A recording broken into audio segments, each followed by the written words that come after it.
Chapter 9:33. As Chinyiru spoke, she habitually walked over and reached out to take the big black bag from Yunjian's hands. Usually, when Yunjian bought clothes, Chinyiru would take the big bag that Yunjian brought back from shopping to have a look. Sometimes, she would also touch the fabric to see if it was durable or not. People of the parents' generation had a hard time when they were young, especially Chinyiru. Even though the family was rich now and bought clothes and other things, Chinyiru still habitually reached out to touch the quality of the clothes, to see how long they could last, and to feel the texture of the clothes, to see if they would pilling. Therefore, when she saw Yunjian come back with the big black bag, Chinyiru habitually thought that Yunjian bought clothes. She also habitually reached out to take the big bag from Yunjian's hands, and then poured out the clothes inside to have a look. If it was in the past, Yunjian would definitely reach out the bag to Chinyiru. However, the clothes in the bag were not normal clothes. How could she pass the clothes to Chinyiru?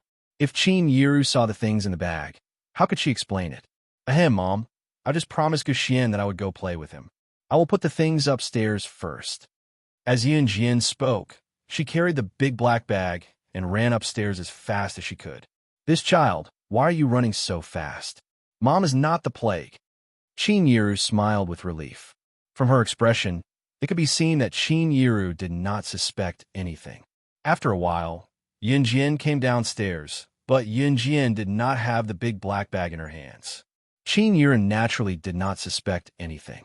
Mom, I'm going out, Yunjian said and left the place. Hey, you have to worry about yourself going out in the middle of the night. Chinyiru called after her. The night wind was chilly. Just as Yunjian stepped out of the house, she felt a gust of cold wind. Yunjian pulled her clothes together, not looking that cold. Longmen City, Yuanbao Mountain. Yuanbao Mountain was a racing track by the cliff of Longmen City. There were many racing tracks in Longmen City, and Yuanbao Mountain was not necessarily the best one. However, Yuanbao Mountain was definitely the steepest mountain. The reason why countless racers chose to race at Ingot Mountain was because racing at Ingot Mountain was steep and exciting enough. Yuanbao Mountain was not filled with Yuanbao, like its name, but it was undoubtedly one of the steepest mountains in Longmen City. What was racing? Wasn't the game just exciting? It was 7:30 in the evening, but the steep cliffs of Yuanbao Mountain were illuminated by bright lights.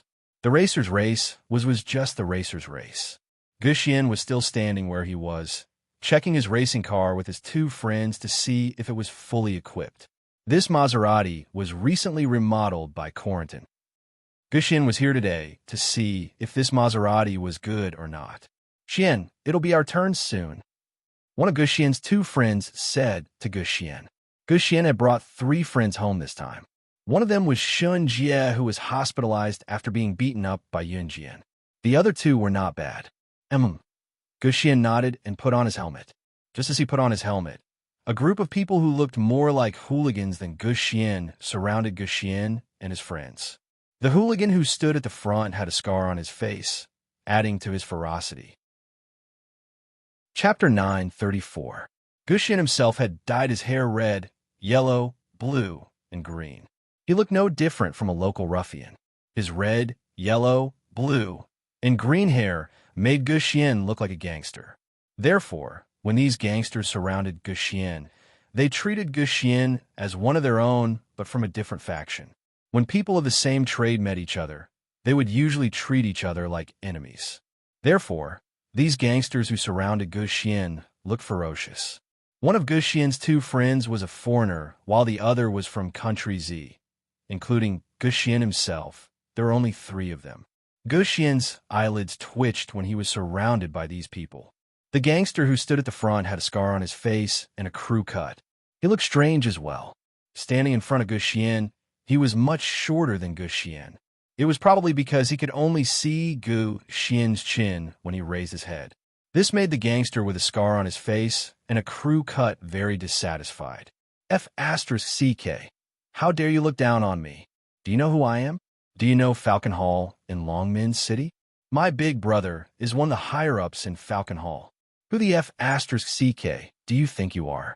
How dare you look down on me? Men, beat him until he's on his knees.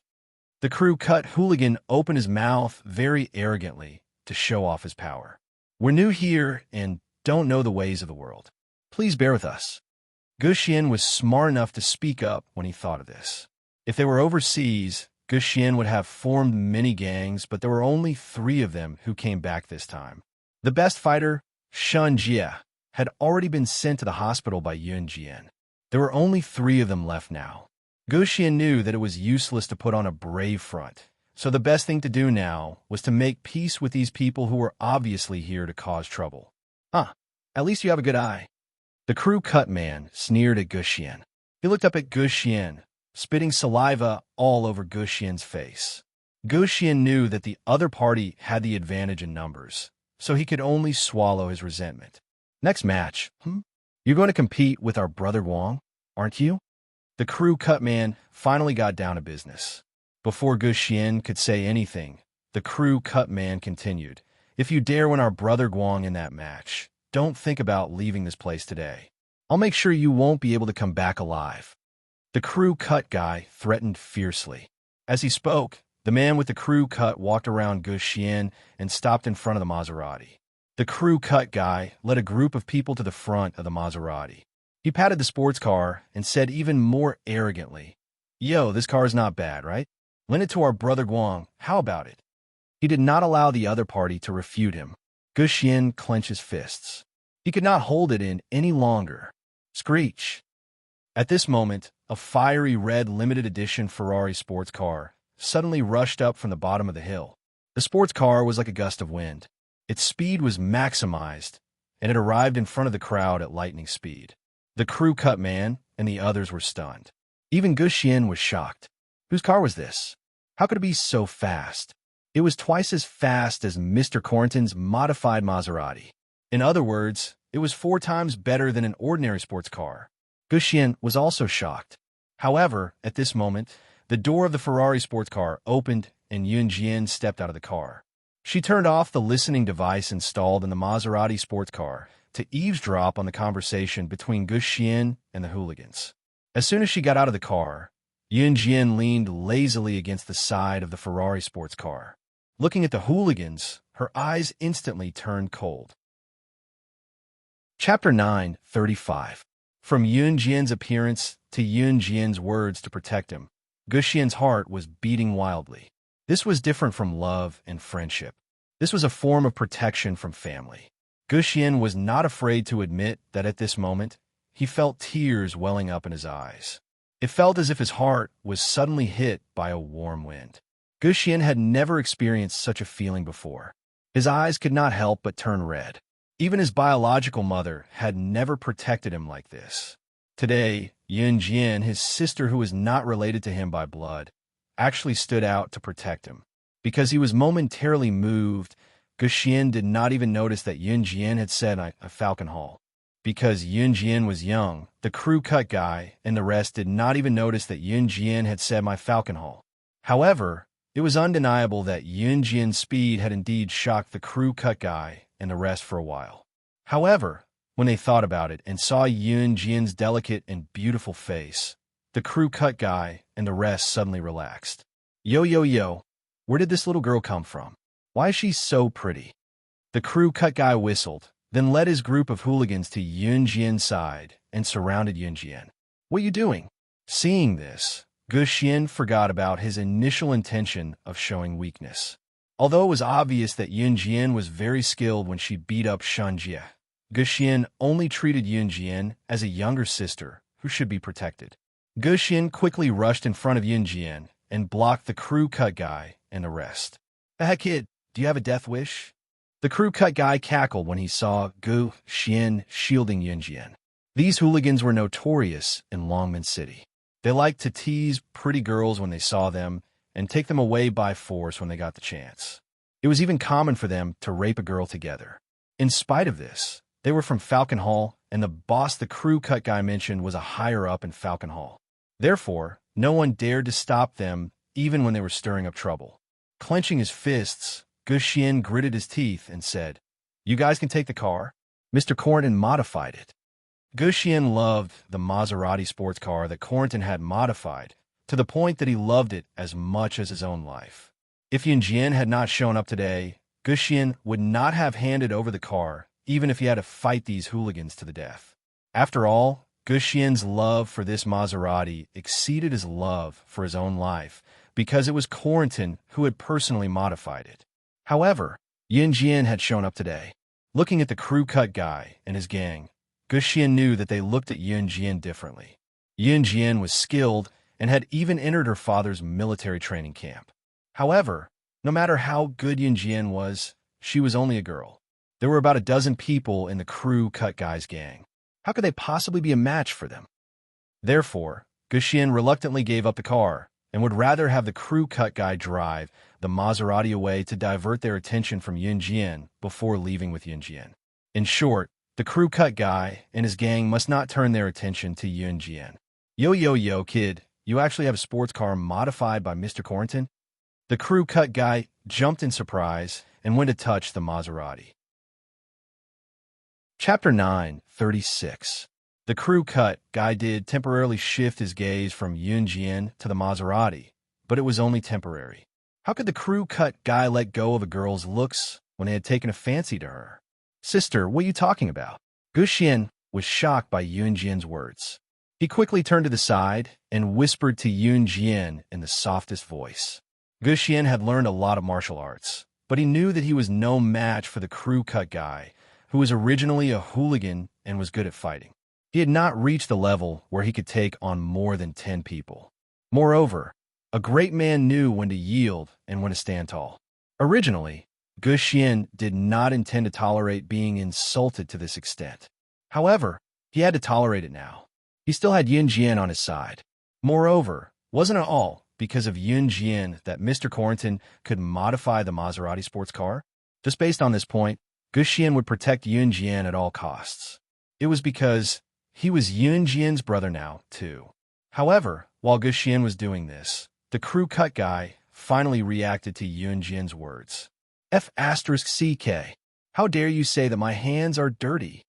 The crew cut guy raised his voice. From the sudden, ferocious expression on his face, it could be seen that he was really angry. Isn't it? Don't tell me you sprayed perfume on your hands? Yunjian did not mince her words at all. She then added, even if you sprayed perfume, your hands are still dirty. Just as Yunjian finished speaking, Guxian's other brother, who was standing beside him, could not help but laugh out loud. Seeing Yunjian's serious look and suddenly hearing Yunjian's black-bellied words, Guxian's brother could not help but laugh out loud. F***CK. Hearing what Yunjian and Guxian said, the flat-top guy got even angrier. B***TCH, I'm going to kill you, the man with the crew cut said.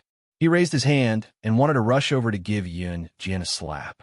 However, before he could raise his hand, a hooligan with a crew cut ran out from the side of the path. Just as the crew cut guy was about to slap Yunjian, the hooligan pulled him back. He even whispered a few words into the crew cut guy's ear. Just as he said a few words, the crew cut man's expression changed. F***CK. Count yourselves lucky. Kid, if you dare to beat my brother Guang later, you're dead meat. The crew cut guy didn't forget to say these words before he left. After that, the crew cut guy said to his brothers, let's go. With that, the group of people swaggered out of the place. Yunjian didn't stop her. In spite of it, Yunjian's gaze darkened. Since when did her Falcon Hall have such a piece of trash? Haha, it seemed like she had to get rid of them completely. Sister, are you okay? Once the crew cut guy and his gang left, Guxian was afraid that Yunjian would be frightened, so he turned to look at Yunjian. Yunjian shook her head slightly. Then, she walked to her Ferrari and knocked on the hood of the Ferrari. She turned to Guxian and said, do you want to try this car of mine? It's twice as fast as Corentin's modified Maserati sports car. Twice as fast, Guxian exclaimed in surprise. After all, Corentin's modified Maserati sports car was already shocking enough. However, he had seen Yunjian's speed just now. Thinking of this, Guxian couldn't help but ask, which master modified this car? Who modified this car to be twice as fast as Master Corentin's modified car? Chapter 9:37. Hearing Yun Jian say that the car was modified by her in such a situation, she was stunned. At this moment, Gu Xian did not think that Yun Jian was lying at all. Yun Jian saw that Gu Xian did not say anything. She pursed her lips and smiled. You don't believe me? I believe you. This time, it was Gu Xian who spoke with conviction. He really believed her. Yun Jian could invite Mr. Cornton here and even make him beg to be Yun Jian's disciple. What other reason could there be?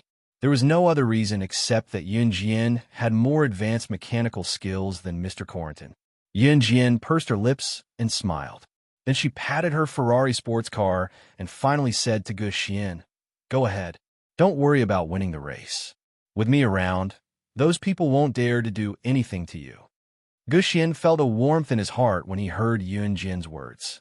It felt like he was being protected by a family member. Even though Gu Xian thought that Yun Jian was lying when she said that she could help him win the race without worry, Gu Xian was satisfied because he also experienced the feeling of family. Okay. Gu Xian nodded heavily at Yun Jian. Then he took the car keys from Yun Jian, got into Yun Jian's Ferrari sports car, and watched it go to the racetrack. Racing was Gu Xian's hobby, so he naturally would not be intimidated by the crew cut guys group. Even though Gu Xian had lowered his head just now, it did not mean that he would give in to Brother Guang on the racetrack. He would definitely win today's race.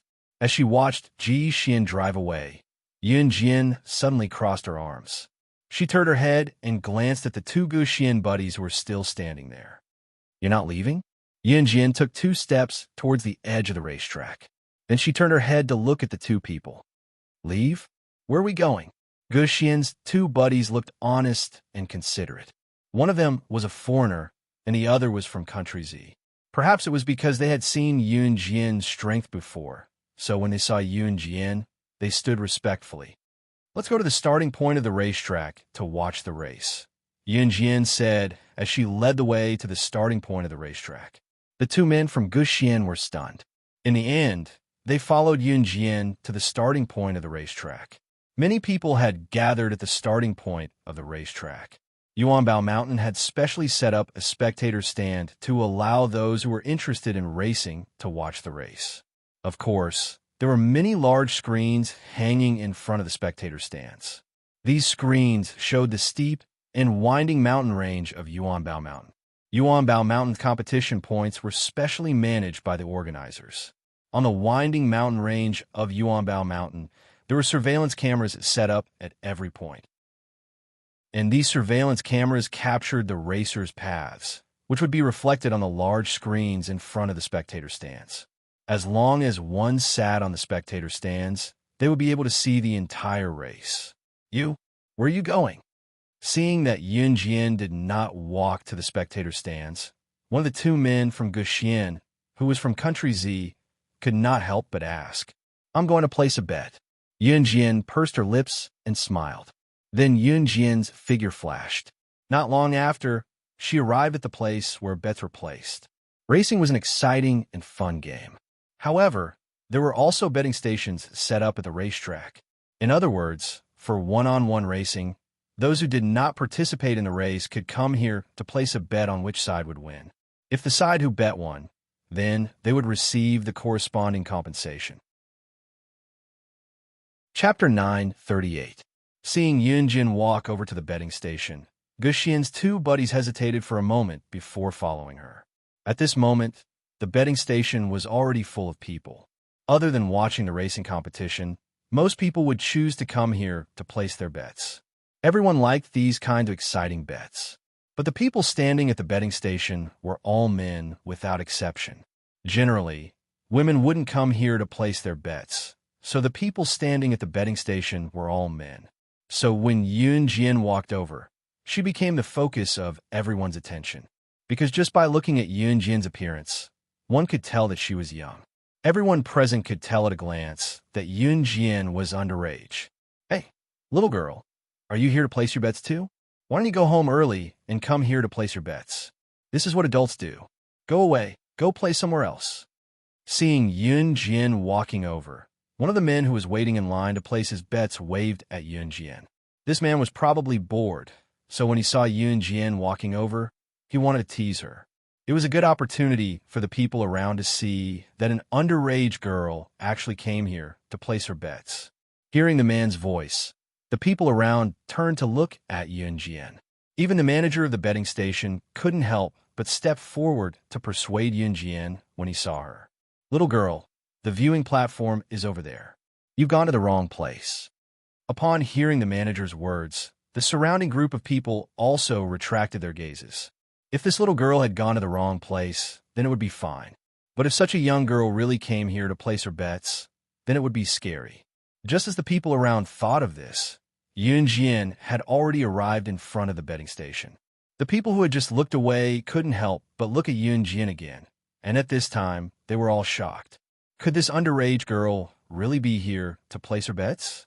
However, just as everyone present was thinking this, Yunjian moved her red lips and smiled indifferently. "Place your bets." As Yunjian spoke, she took out a bank card from her pocket and gently placed it on the betting table.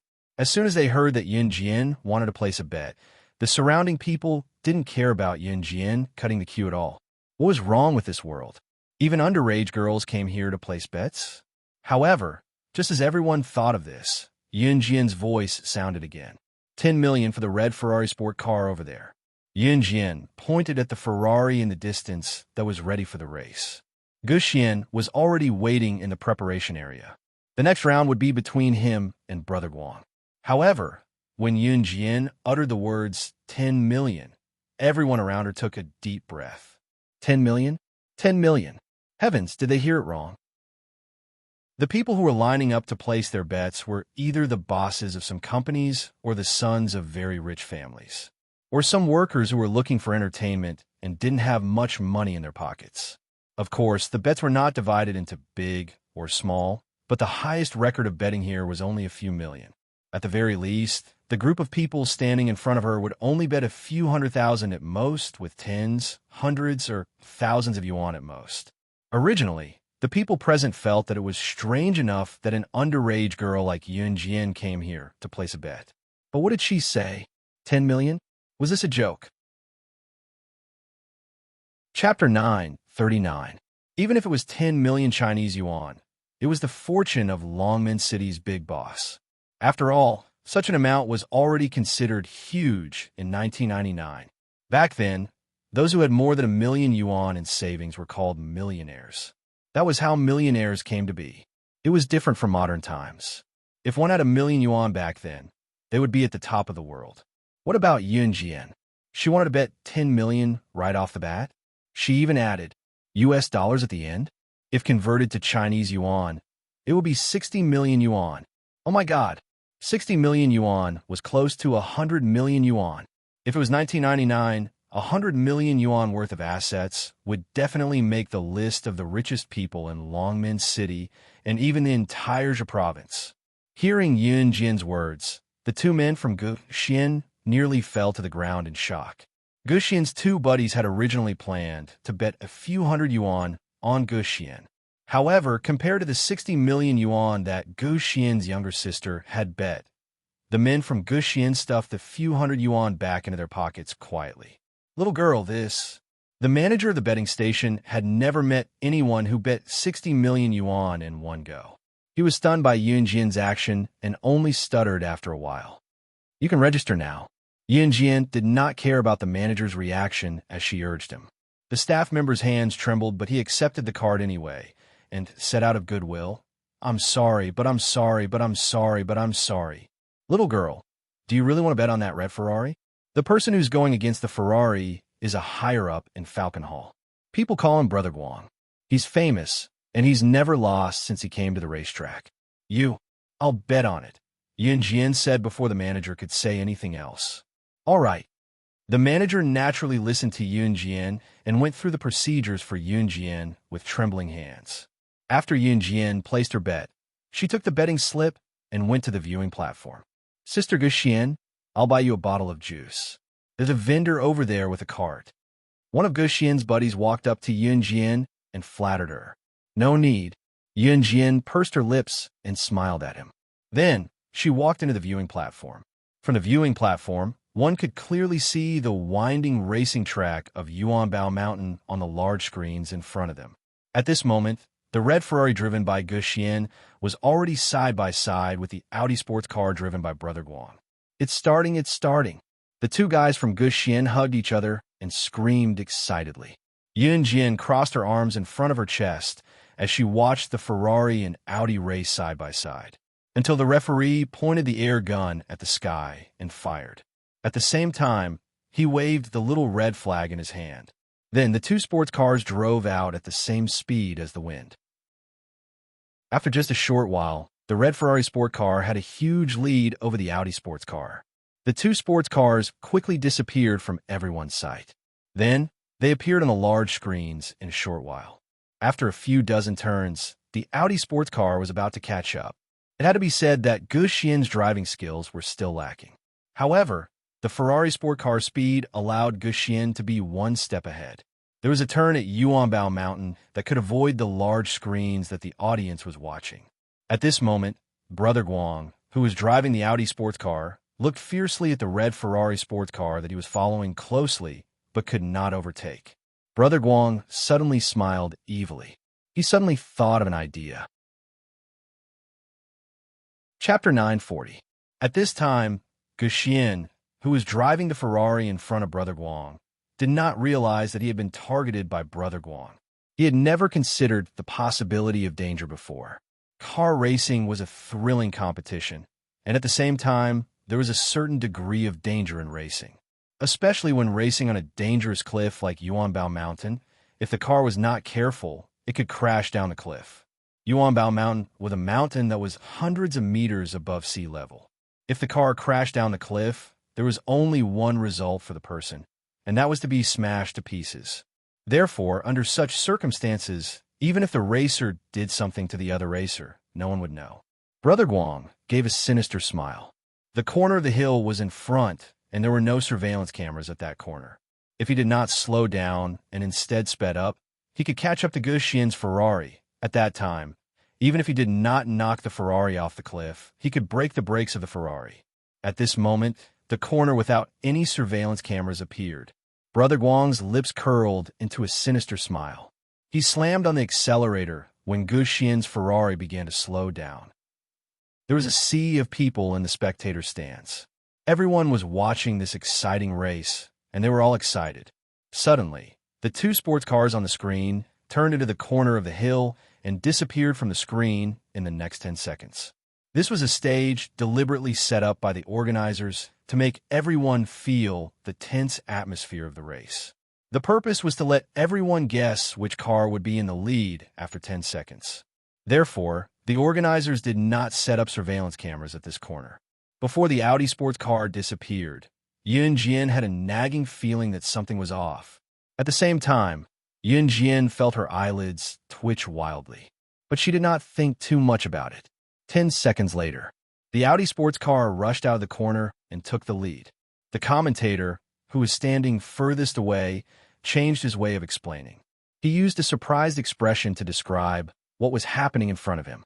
Hey, our Audi sports car is actually ahead of the Ferrari sports car. Our Ferrari sports car, after a while, the Ferrari sports car still hadn't rushed out. The commentator wanted to say, our Ferrari sports car actually fell behind at the end and was overtaken by the Audi sports car. But when the commentator said this, the Ferrari sports car still hadn't come out. What happened? Even the commentator felt a sense of lingering fear. Everyone was stunned by the commentator's words. However, everyone quickly reacted. If a sports car didn't appear after so long, and with the speed of sports car, it was impossible for it to stop in an instant, it could only mean one thing. The sports car fell off the cliff. Or is there some other reason? However, at this moment, the red Ferrari sports car appeared on screen again, but the difference was that this red Ferrari sports car was on the verge of collapse. It looked like, oh my God, the brakes of the Ferrari sports car are malfunctioning. The commentator quickly realized that something was wrong, and he quickly exclaimed. However, the moment the commentator exclaimed, under everyone's gaze, a thin figure leaped from the viewing platform. The figure jumped directly over everyone's heads from the fourth high step of the viewing platform and onto the flat ground. Everyone present saw this scene. At this moment, everyone was dumbfounded. However, when everyone came to their senses, they saw Yun Jian running toward a sports car not far away. A wave of astonishment surged in the hearts of those present. Was she going to save the people in the Ferrari sports car whose brakes were out of control? How is this possible? Chapter 941. Incidents like this where the brakes failed during a race had happened before. Of course, there weren't many incidents where the brakes failed during a race. If such a thing really happened, then the racer was unlucky. Of course, there was another possibility that everyone was well aware of, but they wouldn't express it in words. Man-made. Not only was racing a dangerous and exciting game, but there were also many shady dealings that everyone knew about. Of course, everyone knew about these shady dealings. Once it was discovered that the brakes had malfunctioned, the unlucky racer would usually end up dead or seriously injured. This was because something similar had happened at Yuanbao Mountain before, and it had been discovered no less than 5 times. Any racer whose brakes failed would either die or be seriously injured. 2 out of 5 would die, and even if they survived, they would be paralyzed. Therefore, when everyone saw Gu Xian's Ferrari lose control, their first thought was that Gu Xian was dead meat. Even if he didn't die, he would be crippled for the rest of his life. But when everyone saw Yun Jian run towards the sports car parked not far away, a shocking thought came to everyone's mind. Could it be that the girl who suddenly ran over there wanted to drive the sports car to save the person in the Ferrari whose brakes had failed? This was simply impossible, because the Ferrari had already lost control. It wouldn't stop unless it hit a certain mountain rock.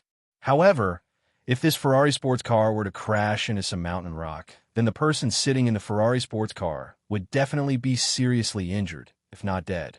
However, just as everyone present was certain that Gu Xian, who was in the Ferrari, was dead for sure, Yun Jian ran in front of a Maybach sports car.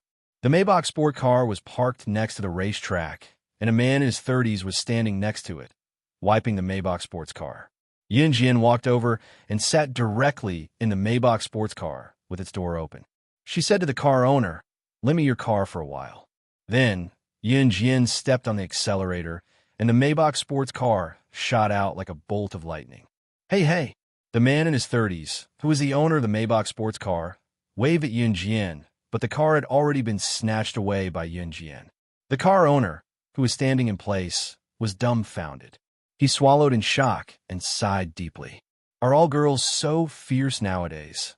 However, at this moment, from the spectator stands, one could see that Yun Jian had already driven the Maybach sports car in the opposite direction of Yuanbao Mountain.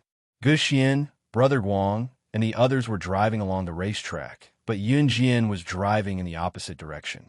Driving in the opposite direction of the track, Yun Jian could meet Gu Xian's Ferrari head-on. Yun Jian's Maybach sports car. After that, the spectators' stand were filled with the sound of people talking in fear. Heavens, what did that girl want to do? Is she going to save someone? That Ferrari sports car has already lost control. Even if she goes to save someone, she has no chance of winning.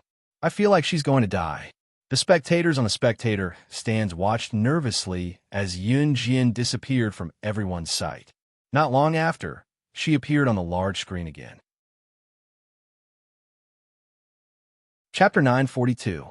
Of course, everyone present didn't think that was possible. From the screen, it could be seen that the Ferrari sports car was already on a rampage, and it looked like it was about to collapse. Yun Jian was driving the Maybach sports car and was rushing in that direction. However, it was hard to say if Yun Jian's Maybach sports car would collide with Gu Xian's Ferrari sports car. Fortunately, it wasn't difficult for the people present to see that Gu Xian was driving the Ferrari sports car. Although the brakes had failed, the car was still moving forward. It couldn't stop or slow down. However, whether it was a cliff or a rock, he still turned the steering wheel with all his might. If Gu Xian turned the steering wheel too slowly and fell off the cliff or hit a rock too quickly, he might die before Yun Jian arrived. However, from the big screen, although the Ferrari sport car was out of control, it was still trying its best to turn the direction and didn't give up. In fact, Gu Xian, who was sitting in the Ferrari sports car, was already sweating. He felt the call of death. When he turned the corner just now and the car slowed down, Brother Guang directly stepped on the accelerator and rushed up. Brother Guang's rush directly knocked Gu Xian to the edge of the cliff. Just a little bit, and Gu Xian would have fallen off the cliff with the car. Fortunately, Gu Xian grabbed the steering wheel with all his might and didn't let the steering wheel go crooked. F***CK. Damn it. Gu Xian groaned hatefully. At this moment, he was walking on the edge of life and death and could die at any time. This wasn't the time to be angry, so Gu Xian put aside his hatred for Brother Guang and focused on holding the steering wheel tightly. Gu Xian, couldn't die here like a coward. Yunjian was driving the Maybach sports car at an astonishing speed, turning one mountain road after another. The moment Yunjian turned a corner, the people sitting on the viewing platform shouted in shock, "Amazing!" At this moment, this group of people was shocked by Yunjian's lightning-like driving skills. Oh my god, am I seeing things? That girl hadn't even stepped on the brakes since she started the car. This is too amazing. Too frightening. I'm sure this girl is an expert racer. I've never seen such amazing driving skills. The crowd roared and commented. At this moment, Yunjian, who was driving a Maybach sports car, happened to meet Brother Guang, who was driving an Audi sports car to the finish line. Yunjian's car came from the opposite direction of the finish line, so it bumped into Brother Guang's Audi. Yunjian brushed past Brother Guang's Audi just like that. However, the moment she brushed past Brother Guang's Audi, a murderous look flashed across Yunjian's eyes. Brother Guang was the first to arrive at the finish line without any obstacles. As soon as he got out of the car, he flashed a victorious smile at the camera. He had already sent the crew cut guy and the others to warn Gu Xian, but in the end, Gu Xian did not listen and insisted on getting ahead of him. If that's the case, then go to hell. Brother Guang turned his head to look at the large screen in front of him. He thought he would see the scene of the Ferrari sports car crashing into a cliff or hitting a mountain bike and dying. But what Brother Guang saw was this. Yunjian's Maybach sport car had already collided with the Ferrari sports car. However, just when everyone present thought that Yunjian was powerless, Yunjian suddenly stepped on the brakes. Is she crazy? Does she want that Ferrari sports car to hit her and send her flying? She actually wants to use her own car to stop that Ferrari sports car? Someone exclaimed. Chapter 943. She's crazy. She's really crazy. If the Ferrari crashes in her car, both her car and her car will fall off the cliff. Someone in the know said again. In spite of it, Yunjian had already parked the Maybach sports car. On the big screen, Gu Xian's Ferrari was getting closer to the Maybach that was blocking his way. Yunjian, drive away. Drive away. You'll die. Drive away now. Gu Xian saw Yunjian's car parked in the middle of the road as well. When he saw that the person in the Maybach was Yunjian, he bellowed her full name. Gu Xian knew very well that if Yunjian parked her car in the middle of the road and waited for his Ferrari to crash into her, Yunjian would definitely be sent flying by the Ferrari he was driving now. Gu Xian did not want to die, but he did not want Yunjian to die for him either. Therefore, Gu Xian turned the steering wheel, planning to bypass Yunjian's Maybach and drive himself off the cliff. If he had to die, he would just let him die. It wasn't easy for him to recognize a younger sister. How could he let his younger sister die for him? Gu Xian was prepared to die. Taking a deep breath, he turned the steering wheel and closed his eyes. The Ferrari was about to fall off the cliff. Oh my God! The scene shocked the audience sitting on the viewing platform. The person in the Ferrari drove himself off the cliff to prevent the little girl from sacrificing herself to save him. The scene in front of them touched the hearts of all the audience members. Although they didn't know the relationship between the two people in the Ferrari sports car and the Maybach sports car, the scene just now was enough to shock everyone present. It was over. Everything was over. Die, go to hell. Brother Guang had already gotten out of the Audi sports car. He grinned menacingly as his eyes were glued to the big screen. He had never seen Yunjian's face, but he, Brother Guang, was never afraid of anyone in Longmen City. He was a high-ranking member of Falcon Hall. although his status was not as high as Su Zetian and Duanlei's. If it was someone with a higher status than him, he naturally couldn't afford to offend them. But someone like Gu Xian wanted to surpass him? TSK, dream on. While Brother Guang was thinking about this, Gu Xian had already driven towards a cliff. Everyone in the spectator stands sat up straight. But at this moment on the big screen, the black Maybach sports car moved. Almost at the same time, the Maybach stepped on the accelerator and slammed into the Ferrari. TCH. The sports car brushed against the door of the sports car, while the Maybach that Yun Jian was driving brushed against the door of the Ferrari sports car. Sparks flew as both cars brushed past each other. But in the next second, Yun Jian, who was sitting in the Maybach, turned the steering wheel. She pushed the Ferrari back from the edge of the cliff at a frightening speed. Everyone in the spectator stands wide in their eyes, watching as Yun Jian pushed the Ferrari back into the lane. The Maybach stepped on the accelerator. Just as she was about to fall off the cliff, she stepped on the accelerator and stepped on it again.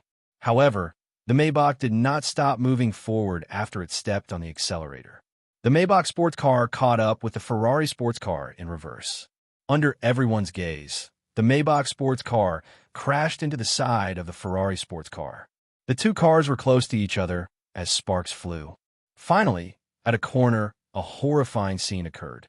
The Maybach made a sudden turn and pressed the Ferrari sports car against the cliff, causing it to crash into the cliff at a speed that did not hurt anyone. At the same time, the Maybach stepped on the accelerator and stopped abruptly. Everything was over. The people in the Ferrari sports car were rescued. Chapter 944.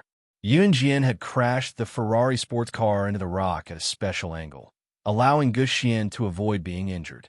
After Yun Jian forced the Ferrari sports car to stop with the Maybach, she braked and stopped the Maybach as well. Yun Jian's first reaction after she got out of the car was to run to the Ferrari sports car and open the door for Gu Xian to climb out from the passenger seat. At this moment, the spectator stands were completely silent. Everyone who saw the scene was so shocked that they froze. Not a single person was not stunned. Beside Brother Guang stood the crew-cut guy and the rest who had tried to threaten Gu Xian earlier. They were dumbfounded when they saw the shocking scene on the big screen, especially Brother Guang, especially for someone like Brother Guang, who had been in the underworld for so many years and had raced many times. He had never encountered such a situation. The sports car's brakes had malfunctioned, and it could be rescued safely.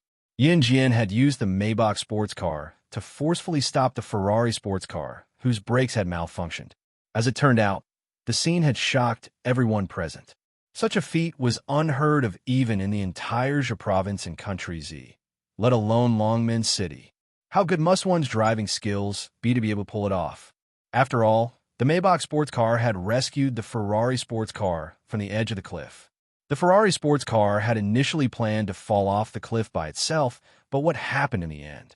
The Maybach sports car had managed to push the Ferrari sports car back from the edge of the cliff. More importantly, the people in the two sport cars were not hurt at all. As the surveillance cameras on the road were installed with reflectors, and Yun Jian had walked to the Ferrari sports car with a camera on her back, the screen in front of the spectator stands could not see Yun Jian's face clearly. Yun Jian had already walked to the passenger seat of the Ferrari sports car. She opened the door and said to Gu Xian, "Come out." Gu Xian had yet to recover from the shock of almost falling off the cliff. He was panting desperately, looking like he had been given quite a fright. When Gu Xian recovered, he looked at Yun Jian.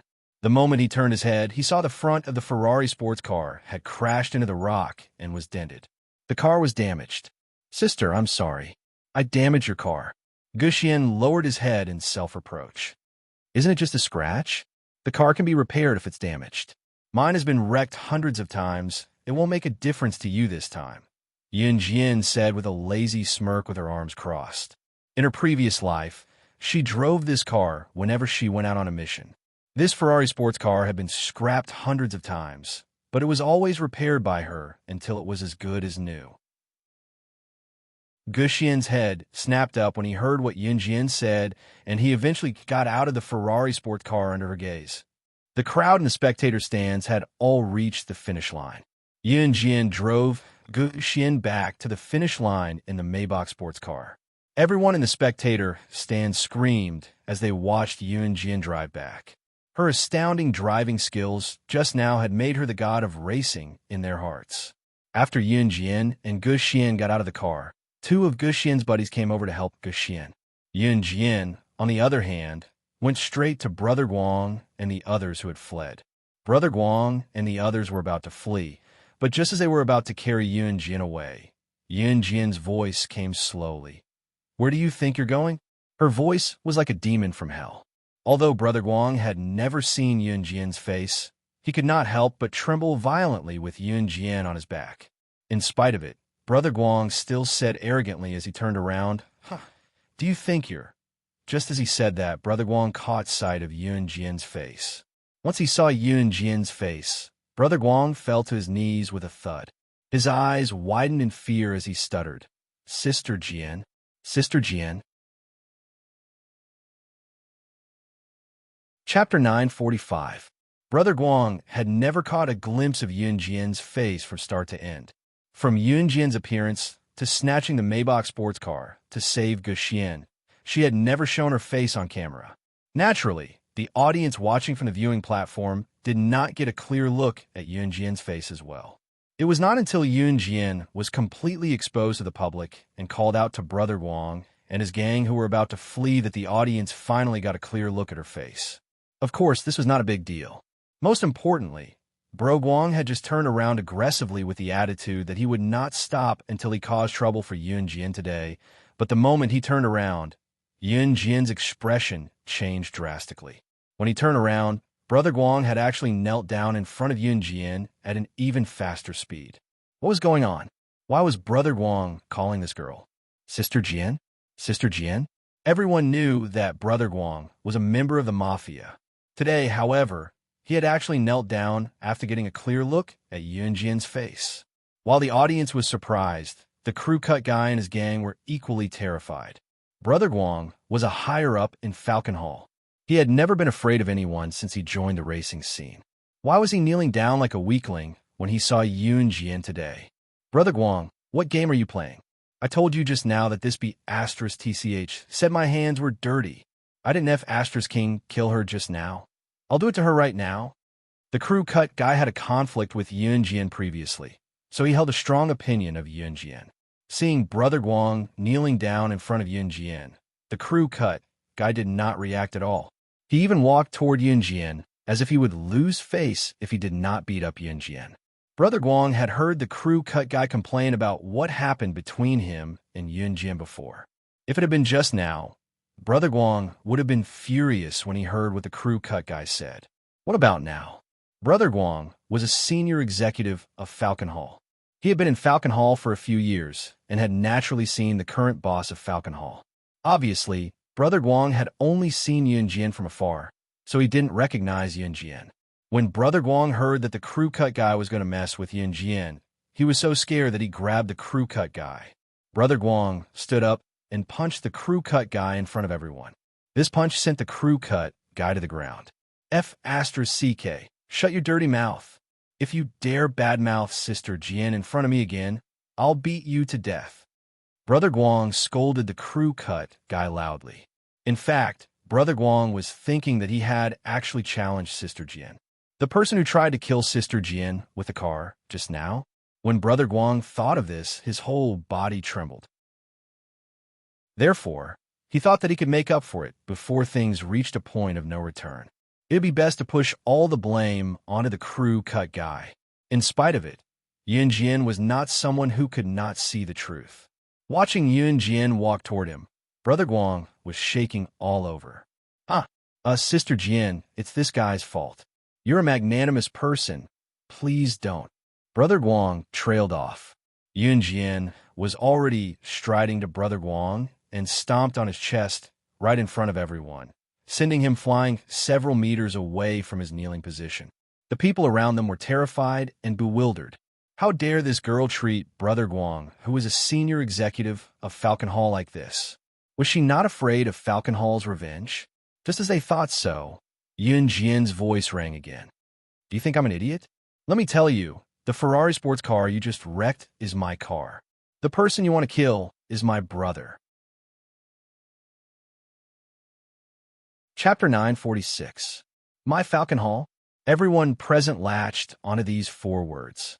If Yunjian had uttered these words right from the start, no one would have bothered with her. No one was even willing to pay close attention to what Yunjian said.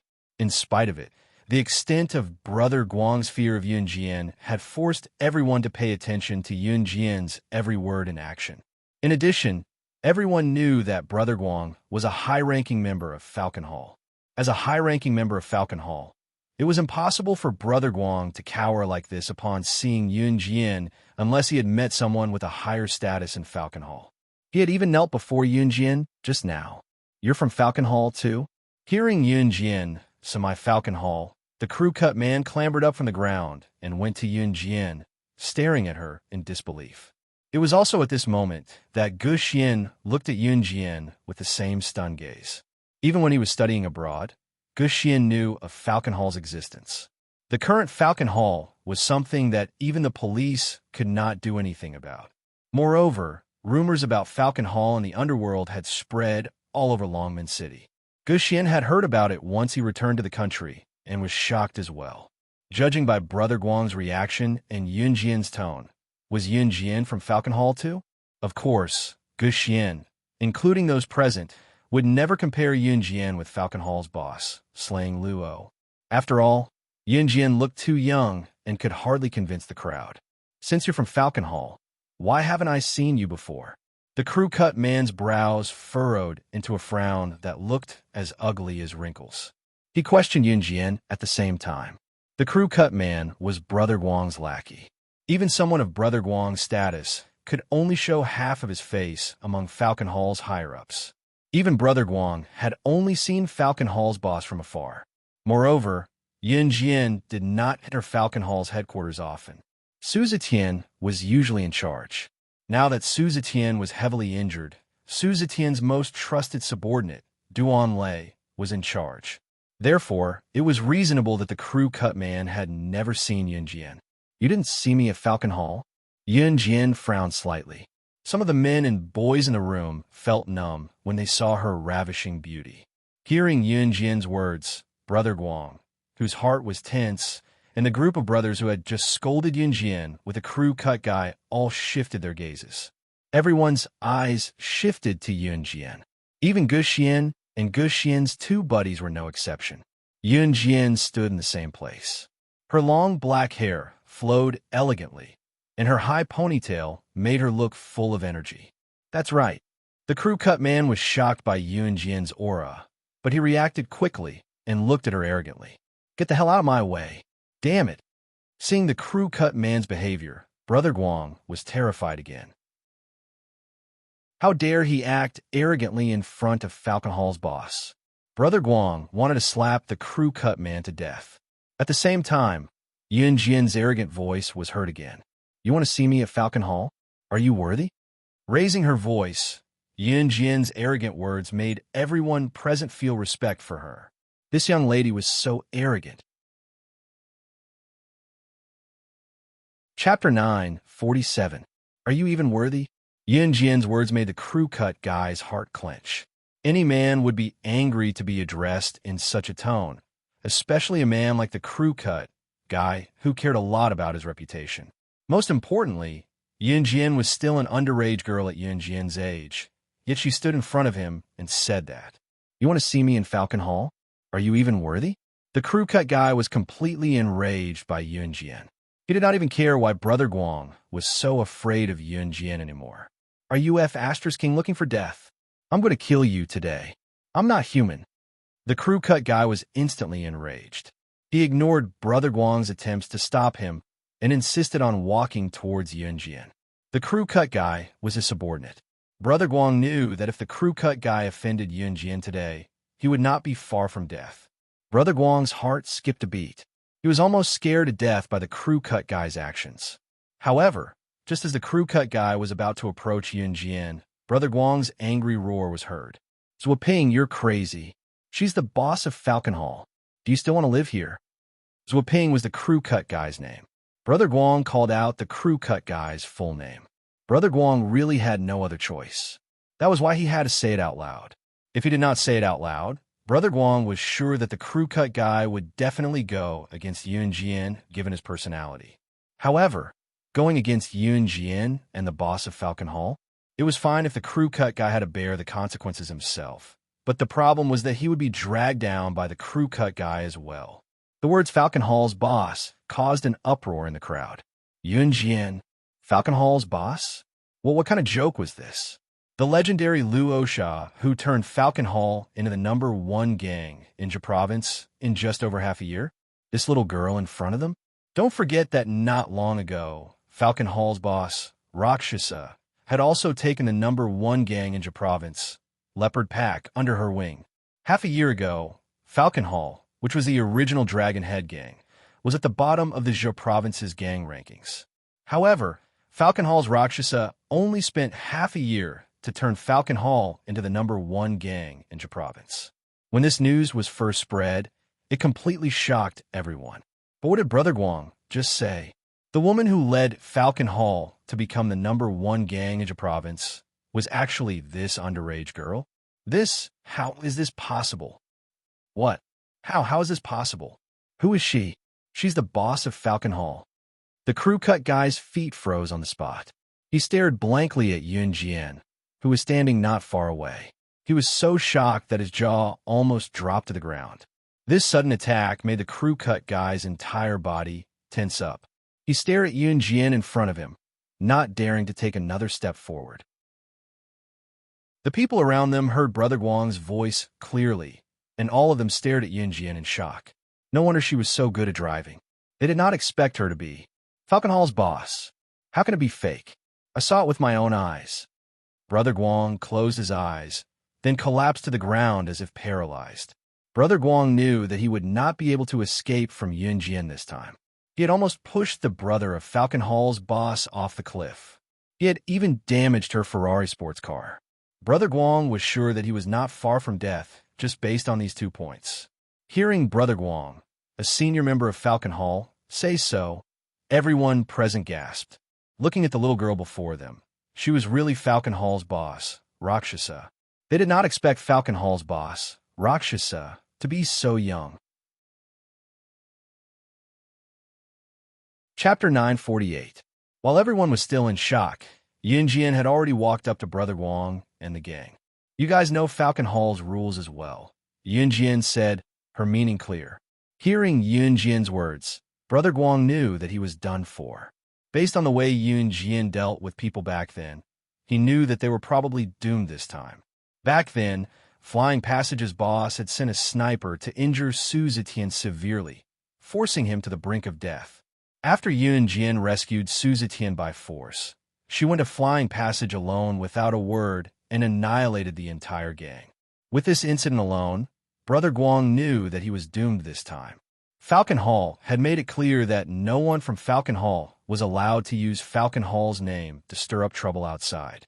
However, Brother Guang had done this many times. He had even used Falcon Hall's name to coerce many beautiful girls and women. He had done such things many times. Back then, Brother Guang thought that it would be fine as long as he took it easy and did not get caught. Never in his wildest dreams would he have thought that he would be caught red-handed by his own gang's boss. I know. Brother Guang was trembling in fear, but he still spoke up fearfully under Yun Jian's pressure. Those who violate Falcon Hall's rules, those who treat Falcon Hall's rules as child's play, have their hands crippled and are expelled from the gang. Yun Jian's eyes flickered, looking like a born king. Her words and actions were like nightmares from hell. Brother Guang pounced to Yun Jian again and knelt down. Sister Jian, please give me another chance. No, please don't cripple my hands. I'll leave Falcon Hall. If his hands were crippled, he would really be a cripple. Brother Guang knew that his expulsion from Falcon Hall was inevitable. This is just one of the reasons. We haven't settled our personal score yet. Yun Jian evaded Brother Guang's kneeling without a trace, her icy expression showing no intention of going easy on him. Personal score? Brother Guang shuddered. Yun Jian's voice rang again with a chilling tone. You crashed into my brother's Ferrari on purpose just now, causing its brakes to malfunction, and he almost lost his life. Also, that scrap Ferrari sports car is mine. How do you think we should settle this debt? Yunjian's words made everyone's eyes widen in fear. What? The Ferrari's brakes did not malfunction, but someone else did it? While everyone was doubting the truth of the matter, Brother Guang knelt on the floor and kowtowed to Yunjian. Sister Jian, I'm wrong. Please let me go, Sister Jian. I won't do it again. Brother Guang, a grown man, was actually kowtowing to Yunjian. Who is Yunjian? The boss of Jia Province's top boss? She was in the underworld. Even if Yunjian killed Brother Guang, she would be safe and sound, let alone crippling him. With what he did just now, it would be strange if Yunjian did not kill him. Let you go? Sure. Yunjian narrowed her eyes and crossed her arms in front of her chest, looking at Brother Guang in front of her. Once he heard Yunjian say that she could let him go, Brother Guang looked up and gulped before his dark eyes stared at Yunjian. Really? Before Brother Guang could finish, he was cut off by Yunjian. Cripple your own hands, and I'll let you go. Cripple my own hands? Why did this sentence come out of this underage girl's mouth so easily and freely? Everyone present was shocked. Bang! Yunjian suddenly threw something at Brother Guang. When everyone saw what it was, they froze in shock. A butterfly knife. Chapter 949. Brother Guang watched as Yunjian tossed a butterfly knife in front of him, his whole body trembling in fear. Jian, Brother Guang dared not cripple his own hand. He did not have the courage to do so, so he begged for mercy. Yunjian cut him short and hollered, "Do it!" Brother Guang shuddered. Just as Brother Guang was shivering, Yunjian suddenly stepped on the butterfly knife on the ground and kicked it away. The butterfly knife bounced up from the ground due to the force of her foot. Yunjian flipped her hand and caught the butterfly knife that had bounced up from the ground. Since you're not doing it, I'll help you. Yunjian smirked sinisterly and held the butterfly knife in a reverse grip, taking a step closer to Brother Guang. Don't know, I'm wrong. Brother Guang shifted from kneeling to sitting on the ground and shifted his buttocks backward. As he retreated, Brother Guang's body trembled even more. The moment Yunjian raised her hand, Brother Guang shut his eyes in fear. Huff huff. The night breeze was still blowing. The people around them dared not make a sound. Hence, the sound of the night breeze became louder. As the wind blew, Brother Guang did not feel the butterfly knife in Yunjian's hand falling toward him.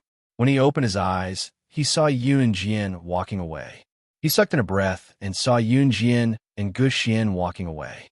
Yunjian was still holding a phone in her hand and was telling Duan Lei about the incident. Of course, Yunjian would not let Brother Guang go so easily, but she did not plan to do it herself because it was dirty. When Brother Guang relaxed, he heard Yunjian calling Duan Lei from afar. When he heard himself mentioned, Brother Guang's ears perked up, but he only heard 3 words from Yunjian. Torture him to death. Brother Guang fainted on the spot upon hearing Yunjian's words. At this time, Yunjian had already arrived in front of the owner of the Maybach sports car that she had just snatched. This Maybach sports car was used by Yunjian to rescue Guxian, and the car door was damaged in many places. Yunjian compensated the car owner with a lot of money. She also sent her Ferrari sports car to the original Ferrari company for repair. In her previous life, every time Yunjian damaged her car, she would bring it to a Ferrari sports car company to be repaired. Yunjian's Ferrari had to be repaired for a period of time, so in the meantime, Yunjian could only drive CE's Lamborghini. Yunjian, on the other hand, did not mind. She could easily get CE's Lamborghini if she wanted to. Yunjian contacted the original company of the Ferrari sports car and told them the address. Someone would come to pick it up. It could be considered a one-stop service. By the time Yunjian was done, it was already very late. Guxian felt sorry for Yunjian. She lent her Ferrari sports car to him, and he even damaged it. However, Guxian was relieved when he saw Yunjian's nonchalant look. Sister, are you really the boss of Falcon Hall? Guxian had been holding back for a long time, but he finally asked the question. Yes. Yunjian did not hide it at all. Does Dad know about this? Gu Xian was silent for a moment before he asked. No. Yun Jian's answer was very straightforward. Then it's better not to let Dad know about this. Besides, you're still in military. Gu Xian paused for a moment before he continued. Also, don't let anyone with ulterior motives know about this. Chapter 950. Gu Xian's concern warmed Yun Jian's heart. Gu Xian and Yun, he had different feelings. Yun, he was the kind of person who would talk about her concern all the time, while Gu Xian was the kind of person who would never admit that he cared about you. However, Gu Xian was the kind of person who would never admit that he cared about you. Yet, the more he cared about you, the more he cared about you. Yun Jian knew that Gu Xian was afraid that if her identity as the boss of Falcon Hall was exposed, it would affect her reputation in the military. After all, she was the boss of Falcon Hall. Even though Falcon Hall, which she managed, never allowed its members to bully the weak, others would still think that she was a gangster. This gave off a different feeling. However, Yun Jian was not afraid that Gu Junjian would find out about her identity as the boss of Falcon Hall. After all, Gu Junjian already knew that she was the boss of the Kosha mercenaries, including the Advanced Special Forces. Of course, this group of people kept their mouths shut. This made Yun Jian feel relieved. Gu Xian's two buddies also followed Gu Xian home. Yun Jian followed Gu Xian to Gu Yunjian's house first. Although it was already very late, when Yun Jian and Gu Xian stepped into Gu Yunjian's house, they saw Qin Yuru running into the kitchen to bring out 4 bowls of mung bean soup for her, Gu Xian, and the 2 buddies of Gu Xian. You guys are finally back. I've kept this mung bean soup warm in the pot. It's still warm. Eat it while it's hot and go to bed early. You guys are still growing, so take care of your health.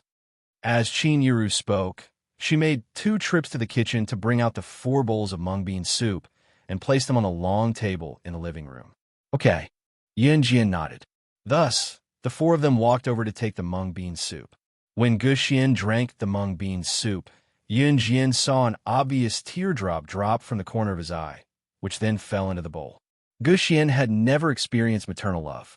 However, he never thought that he would experience it from Qin Yuru. Gu Xian's friends all told him that his stepmother was a venomous woman. She would definitely be two-faced in front of Gu Junjian. She would even pretend to treat him well in front of Gu Junjian.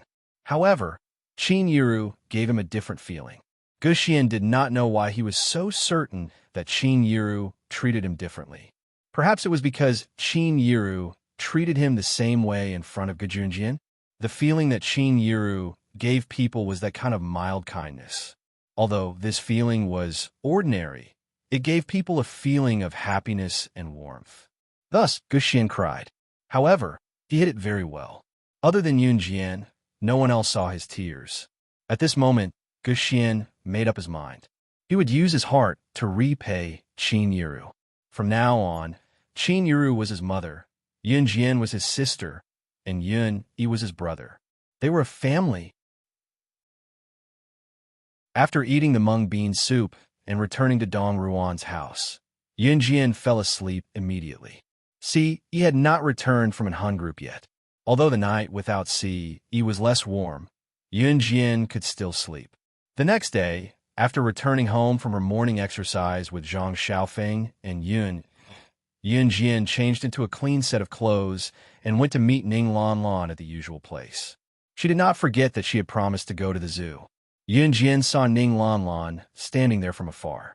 At this moment, there were a few young men and women standing beside Ning Lanlan. However, it was not hard to tell that these young men and women were Ning Lanlan's friends. Seeing Yun Jian walk over, Ning Lanlan grabbed Yun Jian's hand and ran to the side almost at the same time. Then, she whispered to Yun Jian.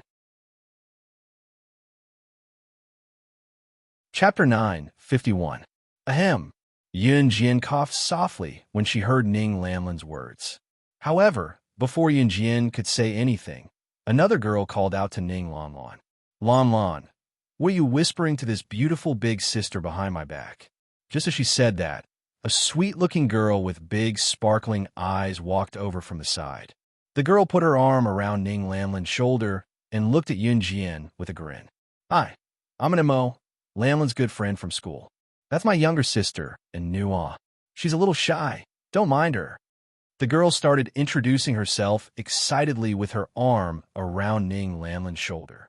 In the end, the girl who called herself an MO even pointed at a young lady who looked exactly like an MO Yunjian looked over.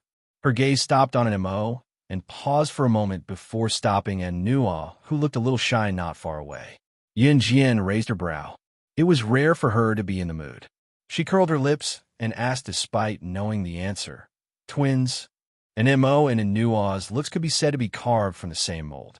Ordinary people would not be able to tell them apart at all. However, Yunjian could tell an MO and a Nua apart with just a glance. Yunjian was also a top-notch investigator. She could even recognize Peter with his superb disguise back then. It was a piece of cake for her to tell the twins apart. The older sister, an MO, was obviously more active. When she heard Yunjian, she put her arm around Ning Lamlin's shoulder and said to Yunjian, "Yeah, I'm the older sister, and she's the younger sister. Hee, what's your name, big sis?" And Mo's outspoken personality was rather straightforward. Yunjian, Yunjian said with pursed lips. Yunjian. And Mo repeated Yunjian's words. Then she looked delighted. Your name is so nice. And Mo stuck her tongue out playfully as she spoke. Is everyone here? Let's get ready to go. At this moment, a gentle-looking boy wearing a pair of rectangular glasses walked over from the side. The boy's look were not bad, and his skin was moderate. All right, Big Ice Cube, we got it. And Mo stuck out her tongue and teased the boy. After an Mo was done complaining, she turned around and introduced him to Yunjian. His name is Hani-chen. He's the class monitor of our class. Don't be fooled by his gentle and elegant appearance. He's famous for having no sense of direction in our class. Haha, last time, he even got lost in the park. I really admire him. And Mo grumbled. Yunjian responded with a smile. Ning Lanlan's friends were all her classmates. Ning Lanlan said that she and her good friends often gathered together to go on spring excursions to all kinds of places. When Ning Lanlan borrowed salt from Qin Yiru at the Nilong River barbecue, she had gone with an Mo and the others. At this moment, an Mo and the others welcomed Yunjian. Moreover, when they found out that Ning Lanlan and Yunjian got to know each other because of that one time they borrowed salt, an Mo and the others were dumbfounded. And Mo even exaggerated that she would go to the Nilong River barbecue next time to borrow salt to bring a good friend back. Naturally, Mo was only joking. Just as everyone was about to leave, a shout came, Lan Lan. Hearing that the voice was calling Ning Lan turned around. However, when she turned around and saw the person before her, Ning Lan lowered her head shyly and said, Senior, Jiming? Chapter 952. Yunjian did not like being stared at like that. She frowned and walked away discreetly. Shanzaheo had not seen Yunjian for a while since the foreign language competition at Foreign Languages High School. Now that he saw her, he was overjoyed. Lan Lan. Xiao Jiming merely smiled at Ning Lan Lan. Hi, Yunjian. Long time no see. Seeing Yunjian walk away discreetly, Shanzaheo's heart was itching. Hence, he walked over to greet Yunjian. He was getting more and more interested in Yunjian. He had been attracted to Yunjian ever since he saw her in school the last time. There was no girl who would not be attracted to his handsome face. This was the reason why Shanzaheo was so interested in Yunjian. Also, Yunjian gave him the feeling that she was too mysterious. When he was talking to Peter, the words that seemed to be unintelligible were attracting his attention. Shanzaheo was sure that he had never paid so much attention to a girl before.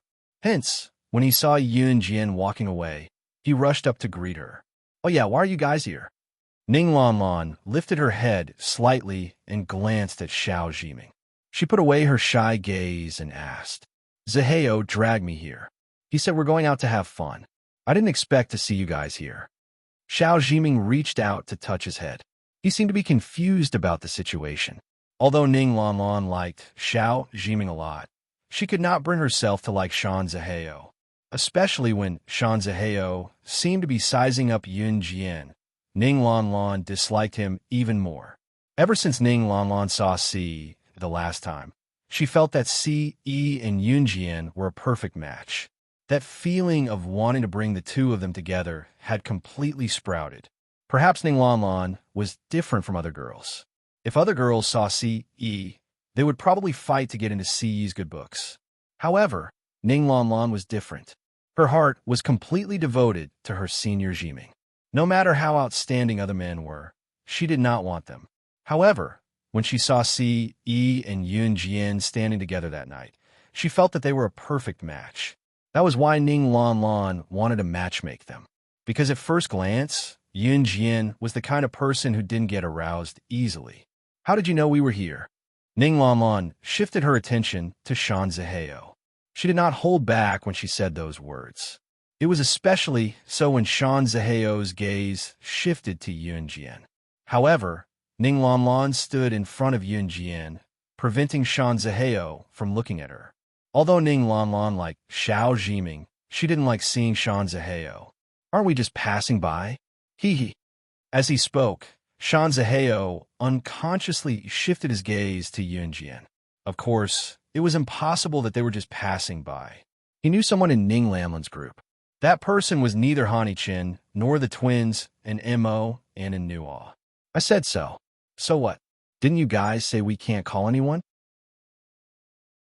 At this moment, a very arrogant girl with her head held high and a little makeup on her face said in an annoyed tone. As she spoke, the girl even snorted. Ning Lanlan, you're the only one allowed to call your friends over? Can't I bring my own friends? The friend that the girl was referring to was probably Shan Ziheo. The people who came today were all Ning Lanlan's classmates. There were about a dozen of them.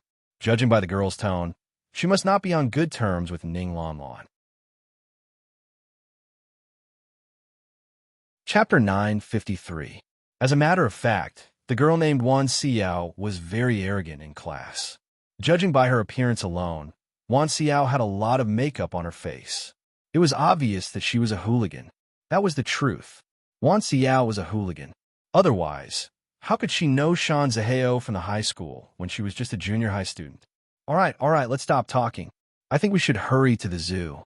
I heard that the entrance fee for the zoo isn't cheap. Once we go in, we must play from morning to night and come out when it's closed. That's not a loss at all. And Mo stepped up to speak up when she saw that the situation had taken a turn for the worse. And Mo was not acquainted with the girl named Wan Xiao. Each trip was organized by their class monitor, Hani Chen. Of course, most of the students who came out to play were those who were closer to Ning Lanlan and Mo. Initially, Wan Xiao was not going to come along, but for some reason, she suddenly told their class monitor that she wanted to come along. Hani Chen could not possibly reject her. He was the class monitor, and he was the one who organized the students to go out on their own during the weekend. If he rejected Wan Xiao alone, would it not be too obvious that he was being ostracized? Therefore, no matter how much everyone disliked Wan Xiao, they could only think of ignoring her when they came out to play. Therefore, from the very beginning, Wan Xiao was alone and had no friends. Ning Lanlan wanted to scold Wan Xiao back, but since an Mo had spoken, she had no choice but to swallow her anger. Jian, let's go. Ignore some shameless people. Ning Lanlan scoffed softly and pulled Yun Jin away. Xiao Jiming, who was standing on the spot, looked at Ning Lanlan's angry face and smiled faintly. He had always treated Ning Lanlan as his younger sister, so he usually took care of her. The meeting spot was not far from the zoo, so Yun Jian and her friend arrived in no time. There was still some distance to the zoo's entrance. Yun Jian and her friends were still moving forward. Ning Lanlan was holding Yun Jian's hand and pouting her cheeks. She looked like she was really angry about what had happened earlier. The zoo was located in the suburbs, near the mountains. Just as they passed by the foot of the mountain, Yun Jian heard a very soft conversation nearby. What the F*CK? The ticket to that D*MN zoo is so expensive. I'm not buying a ticket to go in. Isn't this cheating us of our money? Exactly. I heard that if we follow this mountain path, we can enter the zoo from the back of the mountain. Let's go from here. There's such a thing? Ha, hurry up. Up to this point, it was all male voices. Yun Jian frowned slightly. Then, a weak female voice said, "Don't be like this. It's wrong to cheat. Get lost. Get lost. What do you know? If you want to leave, then come with us. If you don't want to leave, then go buy your own ticket." You have too much money and nowhere to spend it. We don't have as much money as you do, huh? A furious male voice rang, accompanied by the sound of shoving. However, after a while, a girl ran out crying. This girl had 2 ponytails and looked like a pear blossom in the rain. She looked delicate and weak. Chapter 954. The girl ran very fast with her eyes closed. When she bumped into Ning Lon Lon, Ning Lon Lon did not feel any pain. The girl's body was soft like a ball of soft cotton. The girl only reacted when she bumped into Ning Lon Lon.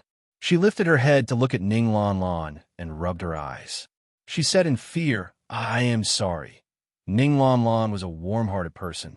When she saw the girl's tear-stained face, she replied generously, "Don't worry, I'm sorry. It's fine. It's just a little impact. I can still take it." As she spoke, Ning Lon Lon was curious why the girl was crying like that. As a girl, Ning Lon Lon looked at her worriedly. She pursed her lips and asked after a while, "What's wrong? Do you need me to help you?" "I'm fine. Thank you." The girl wiped her tears. Then, she sobbed for a while and stopped.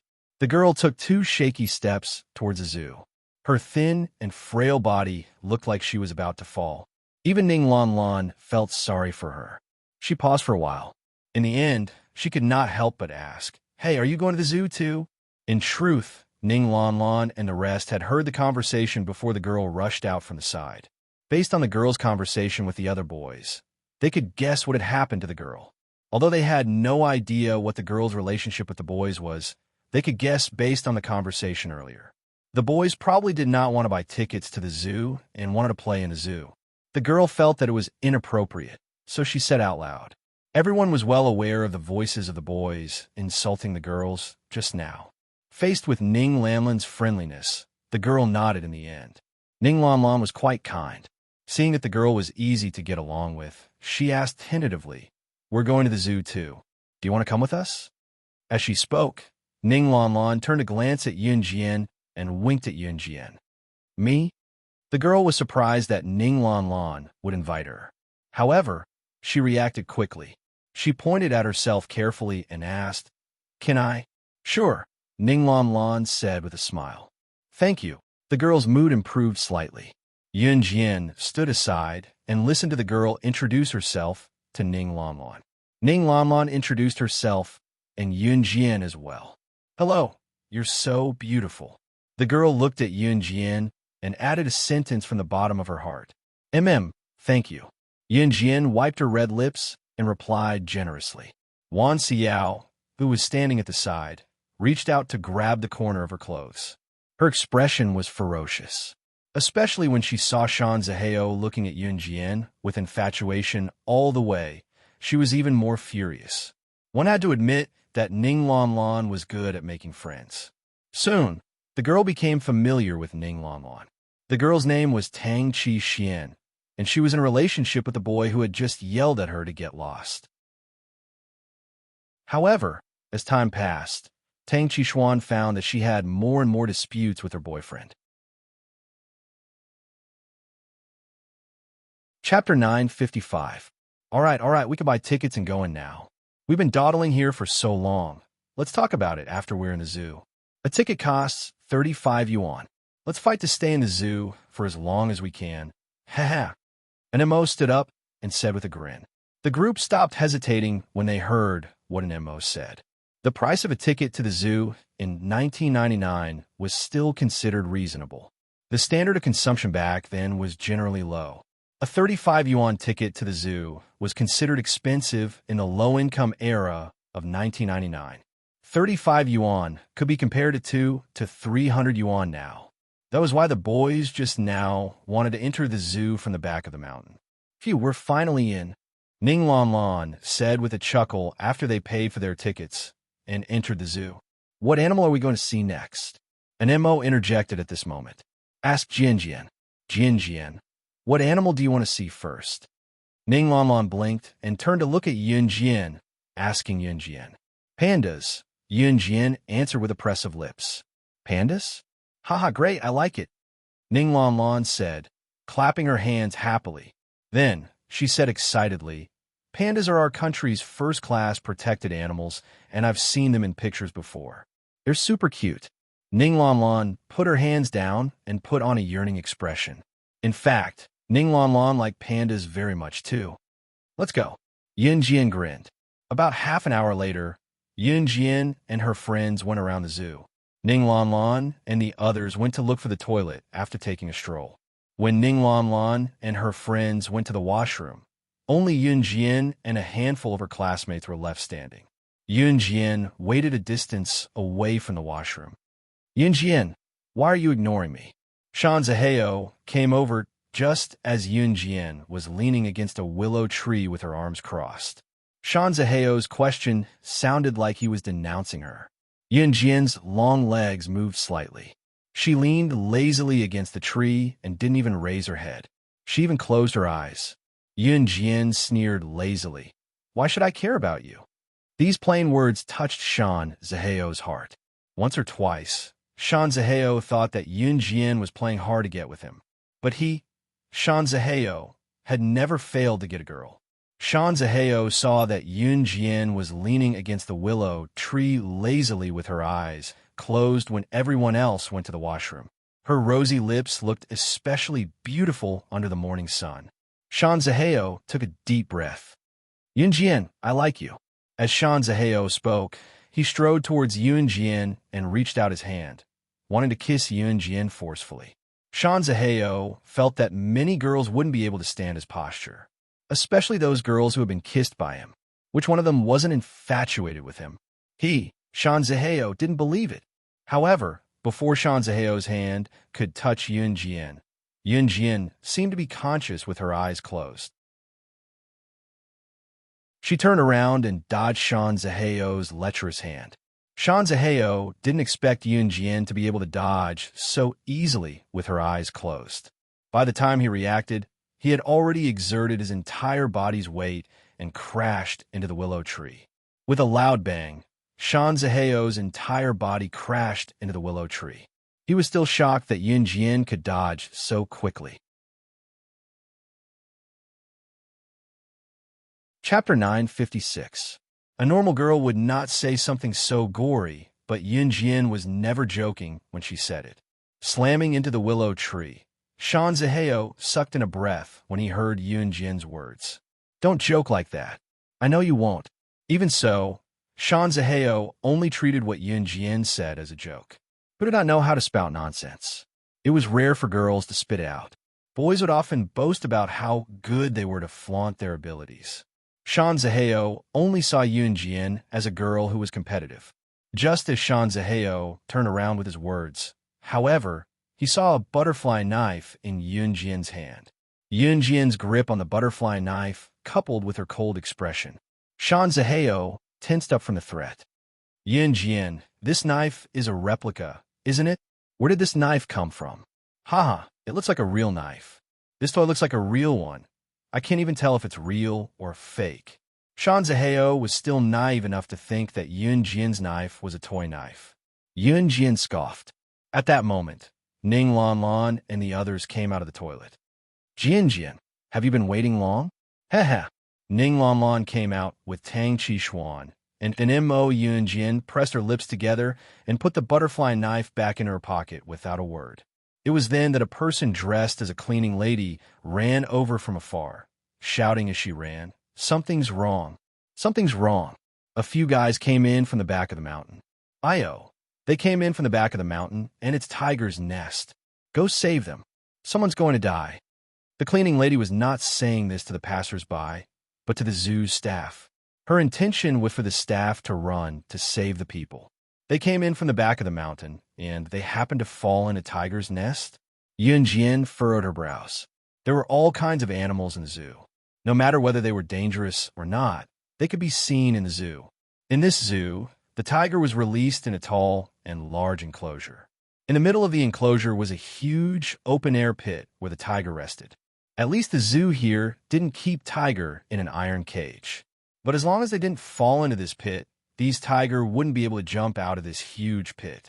But after hearing what the cleaning lady said just now, at this moment, Tang Qishuan's heart-wrenching scream rang out that they fell into the tiger's nest. Tang Qishuan's face instantly turned pale.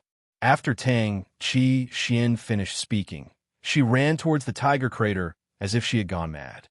Let's go take a look as well. Ning Lanlin's face turned pale in an instant, but she still suggested. As she spoke, Ning Lanlan led a group of people towards where Tang Qishuan was running. Inside the huge tiger crater, this bunch of tigers who had been caged in the zoo all day had yet to lose their wild nature. These young men who came in from the back of the mountain had no idea that this was the tiger's nest. They only realized it after they came in. However, when a tiger charged over, it was already too late to stop it. Miserable shrieks rang out. One or two of the unlucky young men who were targeted by the tiger were torn to shreds on the spot. When Yun Jian and the rest arrived, there were already many workers who were trying to save them. However, when they looked down into the huge crater of the tiger's nest from above, they could see that there were already people who had been torn to shreds by the tiger. When Tang Qishuan saw that her boyfriend was about to be attacked by a tiger, she shrieked and wanted to jump into the huge crater. Yun Jian reached out and grabbed her. "I'll go." Yun Jian's eyes flickered. Then, without any hesitation, she jumped into the huge crater. Oh my God, is this little girl looking for death? That's the tiger's nest. Someone trembled as he watched this scene from afar. Chapter 9:57. With a leap, Yun Jian leaped into the giant pit and landed steadily. The scene shocked everyone present and made Tang Qishuan's heart clench. "No, come back. This has nothing to do with you." Tang Qishuan was terrified, but when she saw Yun Jian jumping into the tiger's nest for her, she shuddered but still wanted to jump in to save Yun Jian. Tang Qishuan was scared, but she knew that this was her own business. She could not bear to leave her boyfriend, but Yun Jian had jumped in to save her. She could not harm Yun Jian. The giant pit was the tiger's nest where there were at least 8 to 9 adult tigers. Tang Qishuan was a very timid girl, but she did not want others to sacrifice themselves for her. However, just as Tang Qishuan was about to jump into the tiger's den, Ning Lanlan grabbed her from the side. "Don't go either. You'll die if you go. I'll go save Jian Jian." Ning Lanlan frowned. She was actually shaking, and her palms were sweating from fear. In spite of it, how could Ning Lanlan be willing to watch Yun Jian die? Although she had not known Yun Jian for long, and they were not childhood friends, Ning Lanlan was the kind of person who would go through hell and high water for her once she acknowledged a friend. "No, Sister Lanlan, this has nothing to do with you. I'll go myself." As she spoke, Tang Qishuan pushed Ning Lanlan away forcefully. It was then that Xiao Zhiming stopped both Tang Qishuan and Ning Lanlan. "Stay here, both of you, Zaheo, and I will go save her." Xiao Zhiming then turned to call for Shan Zaheo. Xiao Zhiming was different from other guys. Not only was he handsome, he did not like to show off like other guys. Xiao Zhiming was a real guy. At this moment, Xiao Zhiming was not trying to act cool in front of the girls. He just wanted to save someone. In spite of it, when Xiao Zhiming turned to call for Shan Zaheo to go with him, he clearly saw Shan Zaheo shuffling a few steps back. "Zaheo, Xiao Zhiming was stunned. He was about to call for his best friend to go down with him. Shan Zaheo took 2 steps back in fear and interrupted Xiao Zhiming. "Zhiming, down there are tiger that eat people. Someone's already been eaten. Besides, shouldn't the zoo save people themselves?" All of this was an excuse. Xiao Zhiming's eyes darkened, but he did not turn back. Shan Zaheo's behavior had disheartened him. Just as Xiao was about to jump down to save the girl, a most terrified shriek was heard. Everyone's attention was diverted by Enmo's shriek. When everyone turned their attention to her, they saw that Yun Jian was already entangled by a tiger. "No, Jian Jian!" Ning Lanlan cried out and dashed into the pit. 2 steps later, however, Ning Lanlan halted in shock. Everyone's eyes widened as they witnessed a horrifying scene when the giant tiger pounced on Yun Jian. Yunjin took a step forward and swung the butterfly knife with both hands agilely. The moment the tiger leaped at her, she sidestepped it and swung the butterfly knife into the tiger's exposed abdomen at the same time. The stab was fast, accurate, and ruthless. If she had been a step slower, the person who would have been pounced on would have been Yunjin. The tiger that was stabbed in the heart spilled blood on the spot and even spurted onto Yunjin. Yunjin merely blinked. She did not feel like she had killed the tiger at all. In spite of it, Ning Lanlan, Shan Ziheo, and the others who were standing on top of the pit broke out in cold sweat. Chapter 958. Right before the tiger pounced on Yunjin, a lot of tourists around them cried out, "Hey! Oh my, this girl is done for. She's courting death. Who can she blame? It's good that she's dead. Serves her right for courting death." However, when Yunjin killed the tiger with a flip of her hand, the tourists' voices fell silent. Ning Lanlan was stupefied. Shan Ziheo was stunned. Wan Xiao, who was very unfriendly towards Yunjin just now, was stunned. Han Qin, Tang Qishuan, Xiao Zhiming, and the others were also completely dumbfounded. The moment the blood splattered, everyone present saw Yunjin's lips curl up into a smile. That smile was like the Grim Reaper from hell. It was as if she was the king of the jungle, a god who ruled over the animals. At that moment, everyone present could not believe their eyes. After all, Yunjin looked delicate and pretty. At first glance, she looked like a normal middle school girl. However, no one expected Yunjin to jump into Tiger's lair and claim that she was going to save him. She was able to stab a tiger to death with a single stab. How fast did one's hand speed have to be able to do this? Everyone at the scene was scared witless. However, the person who was the most frightened was still Shan Ziheo. After all, what did Yunjin say to him in the beginning? If he dared to pester her again, she would turn him into a woman. No normal girl would say something like that. Hence, Shan Ziheo did not take Yunjin's words seriously at all. Most importantly, Yunjin had waved the butterfly knife in front of him before. However, Shan Ziheo did not take it seriously at that time. Shan Ziheo even thought that the butterfly knife Yunjin was playing with was just a toy knife. But now, Yunjin had used this very butterfly knife to stab Tiger in the heart. Yunjin had stabbed Tiger to death. If this saber was fake, how could it have such a sharp blade? When Shan Ziheo thought about it, he felt his whole body trembling.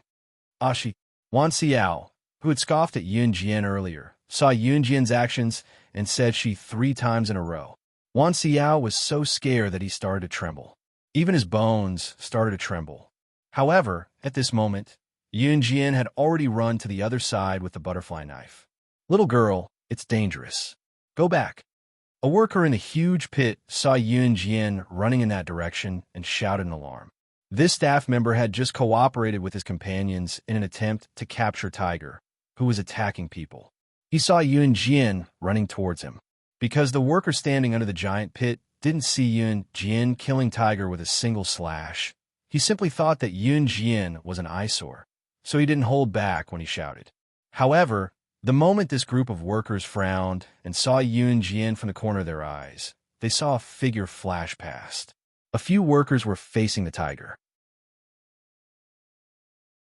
They were holding stun batons that were specially used to capture tigers and were eyeing the tiger covetously. The tiger had already bitten a few people who had just climbed in from the back of the mountain. It was obvious that one of them did not have long to live. Because his intestines were hanging out from a bite, he looked bloody and lifeless. The workers did not dare to make a move for a long time. After all, the few in front of them were Tiger. However, when they came back to their senses, they saw Yunjin rushing towards the tiger with the butterfly knife.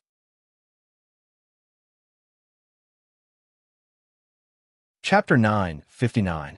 If something happened to the passengers here, the staff would be responsible. Moreover, these young men who climbed over the wall from the back of the mountain were already in trouble. If they didn't rescue them and send them to the hospital, it might not be just one person who would die. Therefore, Yunjin's appearance made these staff members afraid that something would happen to her. More importantly, they felt that Yunjin would cause trouble. Just now, when Yun Jian killed the tiger, the people on the viewing platform clearly saw it. However, the staff members standing in the huge pit were like frogs at the bottom of a well.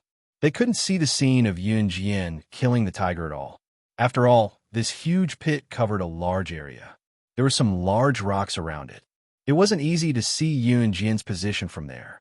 This little girl, is she here to cause trouble? One of the staff members frowned. Then, he held the stun baton and chased after Yun Jian. At this moment, Yun Jian was facing 6 or 7 tigers. These tigers seemed to be in a group. When a young man climbed over the mountain from the back of the mountain, these tigers rushed at them together. When the staff members found out about the tiger biting people and came down, the tiger had already bitten off most of the young men. Of course, the most serious one was the young man whose intestines were hanging out from his mouth. Because they were facing tiger, even if a few staff members came down to save people, they would definitely save people while protecting their own lives. Therefore, even if these tiger bit people to death on the spot, if they were to be put in danger, these staff members wouldn't rush up without thinking. Because these young men broke into this place by themselves, and they weren't relatives or friends. If these staff members couldn't even guarantee their own safety, how could they risk their lives for someone who had nothing to do with them?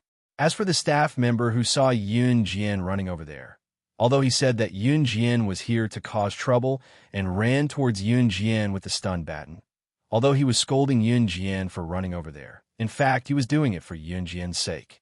If this staff member was really just scolding Yun Jian for being a hindrance, he wouldn't have chased after Yun Jian to help her when she was facing 6 or 7 tigers alone. Just as the employee took 2 steps toward her, however, Yun Jian stopped abruptly. Seeing this, the tiger rushed towards Yun Jian as fast as they could. Not only did Yun Jian stop, but she also folded the butterfly knife easily under everyone's gaze and stuffed it back in her pocket. Was she going to fight the 7 to 8 tiger empty-handed? These were real tiger beasts. Everyone present shuddered in shock from Yun Jian's action. Oh my God, is she going to fight the tiger empty-handed? Does she think she's Wusong? This young lady is crazy. She must be seriously ill. Some of the tourists standing on top of the huge pit had never seen such a strange thing, so they all shouted out in surprise. When encountering such a bizarre situation, as long as it wasn't targeted at them, most people would love to join in the fun and watch the drama unfold. Jian. Ning Lan was drenched in cold sweat as she clenched her fists tightly. Just as the tiger pounced on Yun Jian like they were going to tear Yun Jian into pieces, Ning Lanlan's expression changed. Chapter 960. Yun Jian had once ventured into the Amazon forest alone, where venomous snakes and ferocious beasts lurked. She had once single-handedly slaughtered a pack of wild wolves. Why was Yun Jian codenamed Slaying God? Slaying was her blood, and she wanted to become a god. She was someone who had stepped on countless lives and survived by licking the blood from the tip of a blade. She had once fought alone and killed countless high-level secret agents and assassins. Although the 7 to 8 ferocious tigers in front of her looked terrifying, if she, Slaying God, trembled in fear at the sight of these beasts, how could she call herself Slaying God? Slaying God was not afraid of anything. Even if a bullet had pierced through her body, she had stubbornly survived. She was not afraid of the few ferocious tigers in front of her. Awu! The leading tiger was shocked by Yun Jian's murderous aura. It paused violently and howled. The tiger's brutality was not to be underestimated. It would never forgive an outsider who had mistakenly entered its territory. Even if this tiger had been reared in the zoo for a while, its wild nature could not be ignored. After a pause, the leading tiger howled again. Then, it seemed to be giving orders to the few tigers behind it. The few tigers understood the order and charged toward Yun Jian together with the leading tiger. The real battle had just begun. Yun Jian smirked. She wiped her red lips and revealed an eerie smile. In the next second, everyone saw Yun Jian's silhouette flash. She charged toward the few tiger at lightning speed. Oh! The tiger howled and ran toward Yun Jian enthusiastically, until Yun Jian and the few tiger were right in front of them. Yunjian was running when she suddenly leaped and stomped on the head of the first tiger. Seeing this, the other tiger turned around and tried to save the tiger whose head had been stepped on by Yunjian. The tiger whose head had been stepped on by Yunjian struggled with all its might. It even lifted its head and tried to bite Yunjian's anklet. However, the moment the tiger lifted its head, Yunjian did a flip and landed on the ground. She reached out and grabbed the tiger's hind leg. In the next second, she lifted the tiger up and flung it out as fast as she could. After more than half a year of training after her rebirth, Yunjian's physical fitness was now very outstanding. Although the tiger was a tiger, Yunjian flung it with a flip of her hand. Bang! After the first tiger was thrown out, it fell heavily to the ground. The tiger didn't react for a while. The few workers were completely dumbfounded. The worker who had scolded Yunjian earlier was smarter. He quickly ran over to the tiger and used the stun baton to knock it out. Yunjian used the same method to avoid the tiger's attack. At the same time, she grabbed the tiger's hind leg and flung the tiger out. The tiger was flung to the ground one by one. It took a long time for them to regain their senses. The workers were scared silly, but they reacted quickly and knocked the tiger unconscious with the stun baton one after another. The people standing on the huge pit were stunned, especially Shan Zaheo's face. It couldn't be described as ugly. It was only when Yunjian had flung out the last tiger and the workers had knocked out the last tiger that she revealed a smile. At this moment, small beads of sweat had appeared on Yunjian's forehead. However, when a morning sun shone on the girl's body, it made her look exceptionally delicate and pretty. This was completely different from when she had stabbed the tiger to death. Chapter 9:61. When all the tigers were knocked out, the staff locked them up in metal cages before sending the rescued lads and the lad whose intestines were bitten to the hospital. The incident was not over yet, but even so, it had nothing to do with Yunjian anymore. Tang Qixuan had already followed them to the hospital in tears. Before she left, she asked for Yunjian's contact number, saying that she had to thank Yunjian no matter what. Yunjian did not mind. After sending Tang Qixuan and the others away, Yunjian met up with Ning Lanlan and the others. Jianjian, are you okay? Ning Lanlan was nearly scared to death by Yunjian. She rushed up to hold Yunjian's hand and checked it carefully, only letting go when she was sure that Yunjian was fine. Phew, I was scared to death just now. Ning Lanlan sighed in relief. Are you guys still going with her? She just killed Tiger. That's a living life. Wan Xiao complained at this time. Wan Xiao, shut up. My Jianjian is doing what's right. Ning Lanlan was pissed off when she heard Wan Xiao's voice, especially when she had to say something like that to Yunjian under such circumstances. Wan Xiao was gagged, but she spoke up indignantly. Before Wan Xiao could finish, however, Hani Qin cut her off. All right, that's enough. It's fine as long as she's fine. Let's keep going. Even when something like this happened, it did not dampen the group's mood to have fun. Hani Qin was the class leader after all, so his words carried some charisma. At least, Wan Xiao kept her mouth shut when she heard him. Just as Yunjian was about to leave with the group, a man's voice came from behind. Young lady, hold on. Yunjian remembered the voice. It was the staff member who scolded her for being a troublemaker in the pit not too long ago, but was kind enough to rush up to save her with a stun baton. The good and bad of a person was not determined by their appearance, but their heart. Those who spoke harshly were not necessarily bad. Just like this staff member who called out to Yunjian. His words were harsh, but compared to the other staff members, he was the only one who rushed up to help when he saw that Yunjian was in danger. Yunjian turned to look at him. Young lady, thank you for just now. If it weren't for you, we wouldn't have been able to save them so quickly. The man scratched his head and smiled at Yunjian. Yunjian smiled and replied, You're welcome. Have fun today then. The man told Yunjian and the others with a grin. Yunjian nodded and continued to play with Ning Lanlan and the others after that. The zoo, Yun and Yun, Yun and Yun and Yun, Yun and Yun. They strolled from morning to afternoon, and finally, they sat down in a place to enjoy the cool air. I'm going to the washroom. Wan Xiao stood up with a somber expression. Before she left, she gave Shan Zaheo a shove with an expression that said, "I'll tell on you if you don't come." No one saw the small gesture, but Yun Jian did. Yun Jian pressed her lips together, but did not pay much attention to it. After a while, Shan Zaheo got up and left using the excuse of going to the washroom as well. "You guys stay here for a while. I have something to talk to Jian Jian about." Suddenly remembering something, Ning Lan Lan went over to pull Yun Jian's hand and scooted into the forest beside them. She wanted to ask Yun Jian about some of the personal things between girls. Hence, Ning Lan Lan pulled Yun Jian to a spot far away from the rest of the group. "Jian Jian, Ning Lan Lan was about to speak. A faintly discernible moan could be heard. Yun Jian's gaze darkened while Ning Lan Lan was startled. Nevertheless, her curiosity got the better of her. When Ning Lan Lan pulled Yun Jian over and saw the two people doing unspeakable things, her eyes nearly popped out of their sockets from shock.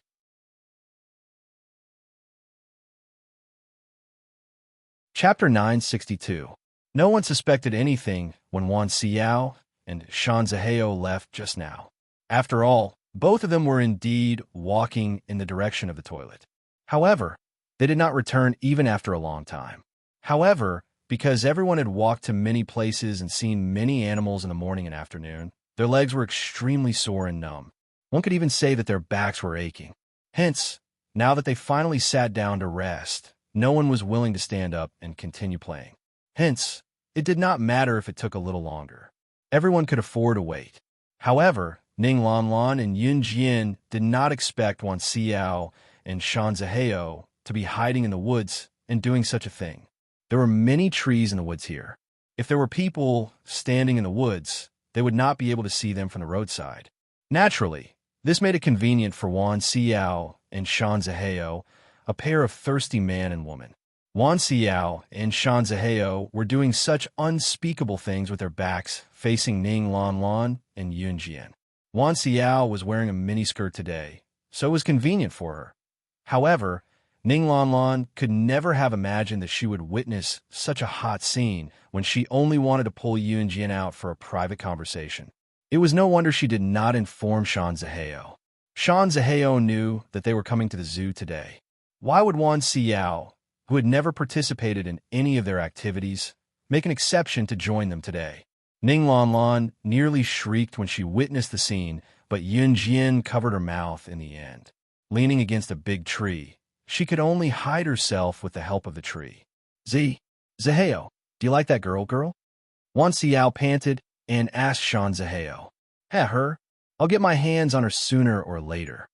Shan Zaheo banged Wan Xiao with all his might. His eyes were bloodshot. Ever since he saw Yun Jian, he realized that he was infatuated with Yun Jian. He was so in love with her that he could not be saved. Especially when he saw Yun Jian's nimble movements just now, his admiration for Yun Jian deepened. Looking at Yun Jian's beautiful body shuttling through the group of tiger, Shan Zaheo had an impulse to immediately press her down. And just now, after Yun Jian killed the first tiger, why did she put away her knife and fight with the tiger empty-handed? She even threw the tiger out so that the staff could knock it out and lock it in the iron cage. That was because it was impossible for Yun Jian to kill all the tiger in this place. After all, this was a zoo. Killing in a zoo was illegal. More importantly, if there were no tiger in the zoo, would it still be called a zoo? From this point, Shan Zaheo felt that Yun Jian was a very attentive girl. This was something that he greatly appreciated. Thinking about Yun Jian's beautiful body, Shan Zaheo pounded Wan Xiao again and again. Wan Xiao liked him, and he was a normal man. Of course, he had a normal way of venting. However, even at this moment, he could not forget about Yun Jian. As Shan Zaheo thought about it, he reached his hand into Wan Xiao's chest and grabbed it hard. He tossed and turned. Yun Jian and Ning Lan Lan heard what they were doing from afar. Especially Ning Lan Lan. She covered her mouth and left the little forest with Yun Jian in horror. Hey, you guys are done whispering to each other and back so soon? An MO asked with a grin when she saw Yun Jian and Ning Lan Lan coming out of the little forest so quickly. Yun Jian looked as if nothing had happened. Ning Lan Lan on the other hand, was clearly frightened.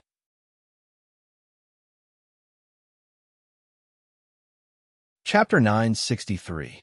Xiao Jiming went over to ask when he saw Ning Lanlan's odd expression. Senior Jiming, I'm fine.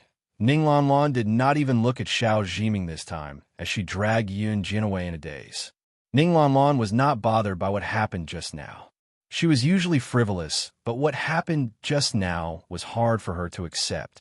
Shan Zihao usually acted like he had no other choice but to have Yun Jin. Ning Lanlan did not like Shan Zihao as a person, but it was not to the extent that she detested him. However, Shan Zihao and Wan Xiao's behavior just now had completely overturned Ning Lanlan's understanding, and she could not accept it all of a sudden. How could people be like this? Shan Zihao said that he liked Yun Jin, but with Wan Xiao. Most importantly, Shan Zihao was her senior Jiming's best friend.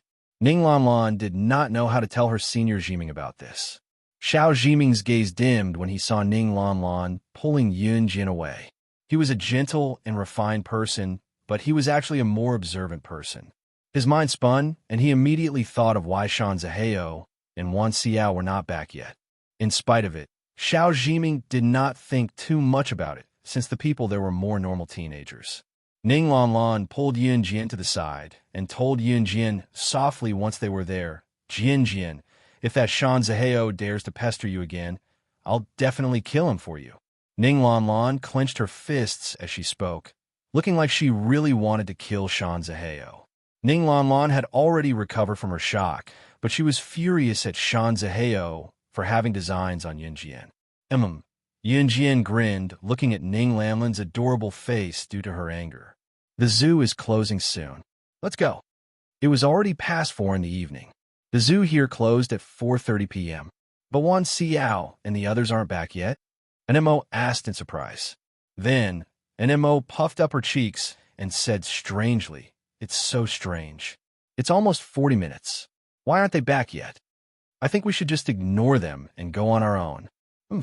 Ning Lanlan suddenly spoke up and took Yun Jin's hand to lead her to the entrance of the zoo. I think so too. I can tell that Wan Xiao and that man aren't good people. Let's leave on our own. And Mo also grumbled, then called for everyone to leave first. Xiao Jiming wanted to stay for a while, but Ning Lanlan persuaded him to leave in the end. The few of them had just staggered to the entrance of the zoo when a panting male voice came from behind them. Why did you leave on your own? I've been searching the garden for a long time. Shan Zihao had caught up. Wan Xiao was also there. At this moment, the redness on their faces had not subsided, but looking at their faces, it was as if nothing had happened. Shan Zihao came up to Yun Jin as he spoke and stared at Yun Jin's exquisite face that he yearned for day and night. Shan Zihao's heart itched. Recalling Wan Xiao's body just now, he invited Yun Jin. Yun Jin, do you want to go karaoke tonight?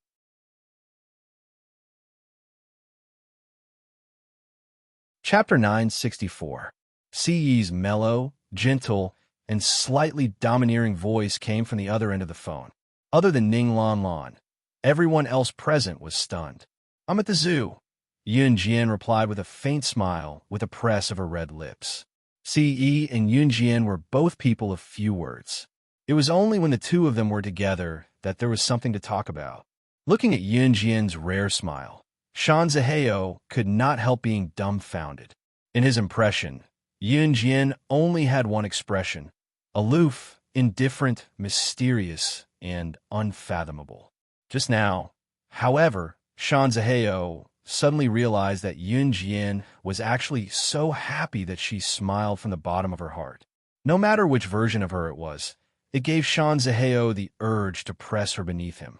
However, who was this man talking to Yun Jin on the phone? Was he as handsome as he was? Was he as tall as he was? Was he as popular among the girls in school as he was? There were only a handful of people as outstanding as him. Otherwise, why would Wan Xiao lie under him obediently just to beg for a little love from him? Shan Zihao felt like he was an emperor in ancient times where all women should fawn over him and beg for his favor. In spite of it, Yun Jin's avoidance time and time again hurt his pride. Therefore, before Yunjian hung up the phone, Shanzaheo could not help questioning Yunjian. Yunjian, who is he? His tone sounded like he was someone to Yunjian. Even Yunjian could not help looking down, but Yunjian ignored him. On the other end of the phone, C.E. heard Shanzaheo's voice. His thin lips that were pressed against the phone sank slightly. "Xiao Jian, come out," he said as he walked out of the zoo's entrance. C.E. spoke. Just as C.E. spoke, Shanzaheo questioned Yunjian again in a heavy tone, as if he had caught the adultery between Yunjian and C. "Yunjian, tell me, who is he? Are you crazy? Don't act like you're close to Jianjian. You have nothing to do with her." When Ninglaman heard Shanzaheo's misleading tone and recalled what Shanzaheo and Wan Xiao had done earlier, she roared at Shanzaheo furiously. She then chuckled coldly at Shanzaheo. "Let me tell you, Jianjian is already taken. A scumbag like you doesn't deserve her." The word scumbag enraged Shanzaheo. Shanzaheo wanted to pull Yunjian as he said, "Yunjian, I really like you. Besides, does he treat you as well as I do? Is he as I am? Is he as sincere as I am?" Just as Shanzaheo was about to say something, a tall silhouette suddenly walked in from the zoo's entrance. Dressed in a black leather jacket, C.E. was walking in from outside the zoo with a grim expression. The zoo's conductor wanted to ask for the entrance fee, but was stunned by C.E.'s glare, so he did not go over to ask for it. Just as C.E. entered, he saw Shanzaheo reaching out to grab Yunjian's hand. Shanzaheo wanted to grab Yunjian wholeheartedly, but was stopped by a large hand. C.E. stopped Shanzaheo's hand with one hand and looked down at Shanzaheo, who was half a head shorter than him. He gripped Shanzaheo's wrist, causing it to crack. "You want to touch my woman? Do you think you're worthy?"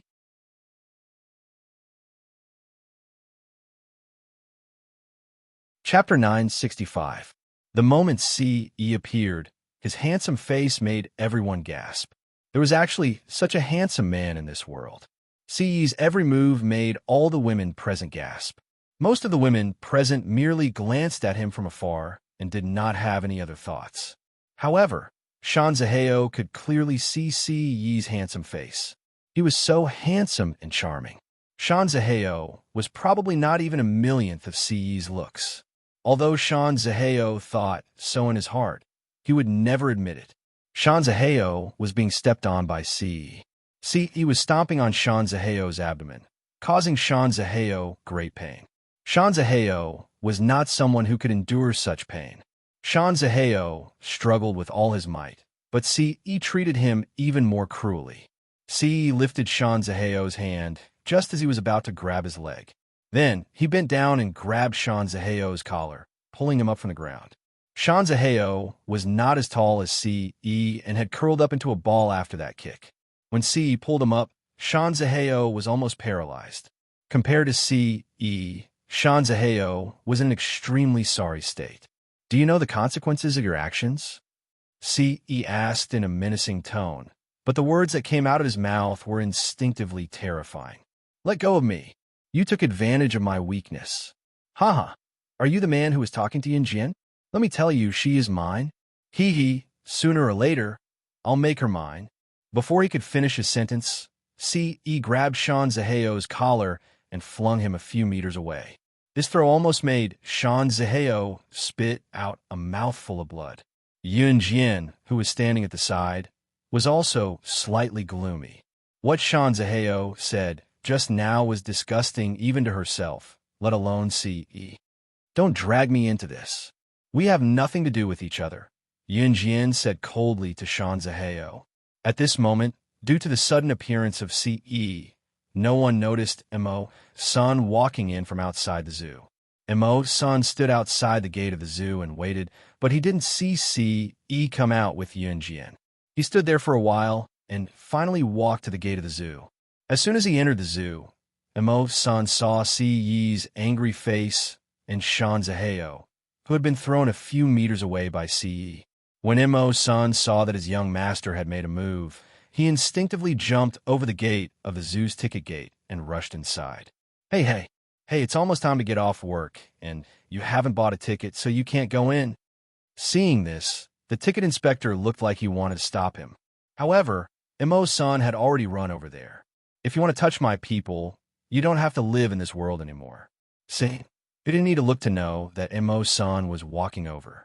He put his hands in his pockets and stared coldly at Sean Zaheo, who had been thrown to the ground by him. Everyone present was shocked by Si's valiant actions. Even Sean Zaheo, who had been flung away, felt that something was wrong. Why did Si's tone sound like he would really kill him?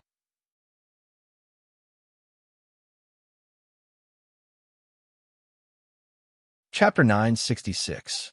What Immerse did the most these few days was to cripple people's genitals. Those who wanted to bully Chinsini the last time were crippled by Immerse after he obeyed Yunjian's orders. Immerse thought that he was pretty good at crippling people's genitals. Was Immerse, one of the 4 leaders of an Hun group, good at crippling people's genitals? Cough, cough. When everyone heard Immerse calling Si young master, they widened their eyes in shock. Young master? Was there such a title now? Just as everyone was thinking about it, Si pressed his lips together and said, "Kill him." Kill him? Si's words were neither heavy nor light, but there was a sense of seriousness to them that had never been felt before. It felt different from a joke. Once Sean Zaheo heard that Si was going to kill him, he got up from the ground, no matter how much pain he was in from the toss. He held his chest and shouted at Si, "How dare you? If you dare to kill me, my dad will arrest you immediately. My dad is the chief of Longmen City's police station." Sean Zaheo said fiercely with a hand on his chest. To be honest, Sean Zaheo was indeed frightened by Si's words. Sean Zaheo looked like he was really afraid that Si would kill him. Once they heard that Sean Zaheo's father was the chief of Longmen City's police station, they were not surprised. Sean Zaheo dared to be so insolent because his father was the chief of police. It was no longer a secret to Ning Lanlan and the others. As for how Ning Lanlan knew about it, she used to look for Xiao Jiming often, and Sean Zaheo would often tell her about it. Sean Zaheo had even thought about hitting on Ning Lanlan back then, but he dare not do it because Ning Lanlan had Xiao Jiming's protection. After that, Ning Lanlan found it odd that Sean Zaheo did not do anything to her anymore. It was only today that Ning Lanlan found out that Sean Zaheo had already extended his filthy hands to Wan Xiao. See, he wasn't afraid of Sean Zaheo's words. He didn't even look at Sean Zaheo as he walked over to Yunjian. Under everyone's envious gazes, he walked over and held Yunjian's small hand in his own.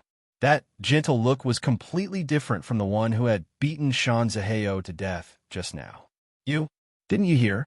My dad is the chief of the Longmen City police station. How dare you touch me? Do you want to go to jail? Sean Zaheo raised his head proudly when he saw that Immerse was still walking towards him.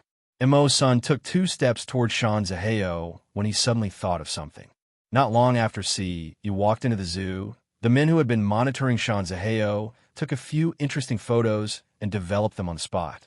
When Yunjian participated in the foreign language competition in Foreign Languages High School, Sean Zaheo had been flirting with Yunjian every now and then. See, he had already found out about it then and had asked Immerse to send someone to follow Sean Zaheo. Immerse took out some of the interesting photos he had obtained from his pants pocket and tossed them onto the floor with a clatter. Young master, Phantom took some interesting photos just now. They're all here, Immerse said and cackled all of a sudden. Phantom was one of Immerse's men who had been sent to follow Sean Zaheo. When the photos slid onto the floor and scattered around, everyone present saw the contents of the photos. They could clearly see that the main characters in the photos were Sean Zaheo and Wan Xiao.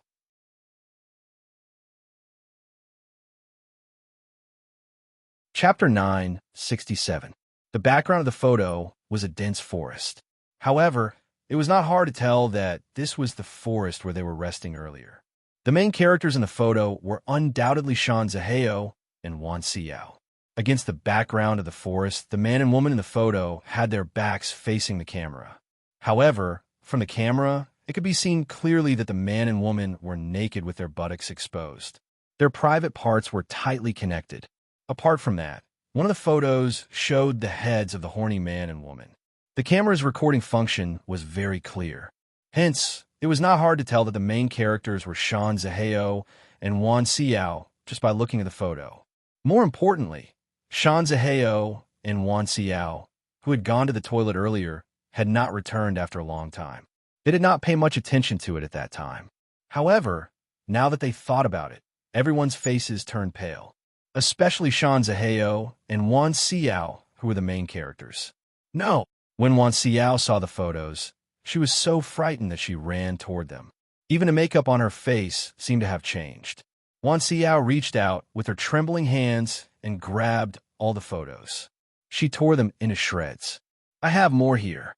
When Immerse saw that, he took out a stack of photos from his pants pocket and tossed them to them.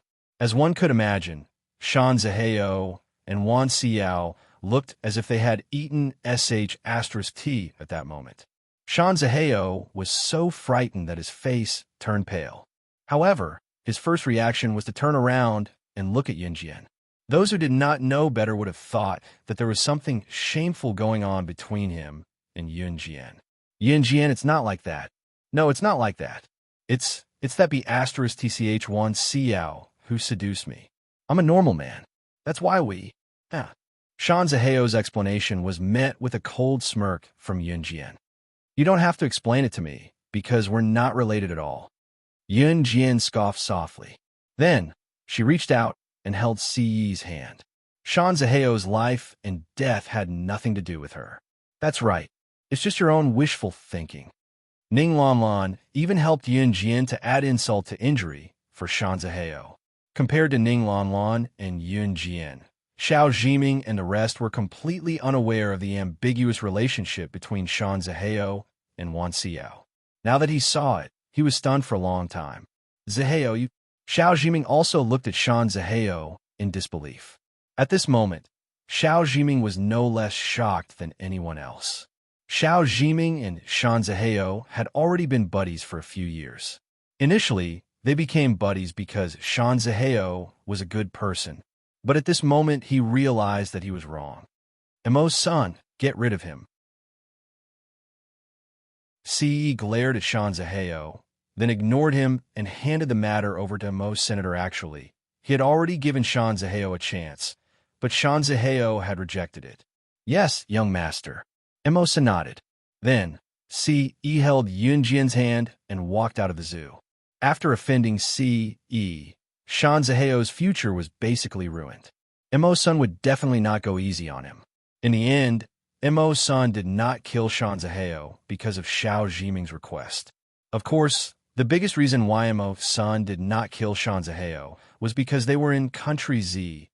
Country Z was a country ruled by law. It was inconvenient to kill people here.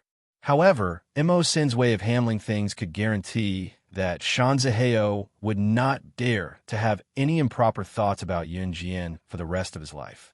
Seeing Ce leaving with Yunjian, Ning Lanlan and the rest quickly followed. However, Ning Lanlan bade farewell to Ce and Yunjian at the entrance of the zoo.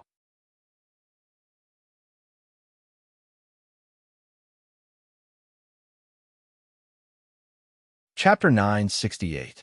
Ning Lanlan watched as Ce pulled Yunjian's hand into the car before closing the door and stepping on the accelerator. They left the zoo with Yunjian. Wow, Jinjian is so happy. I really hope Jinjian can stay so happy. Ning Lanlan couldn't help shaking her head as she looked over. Of course, her words were laced with uncontrollable envy.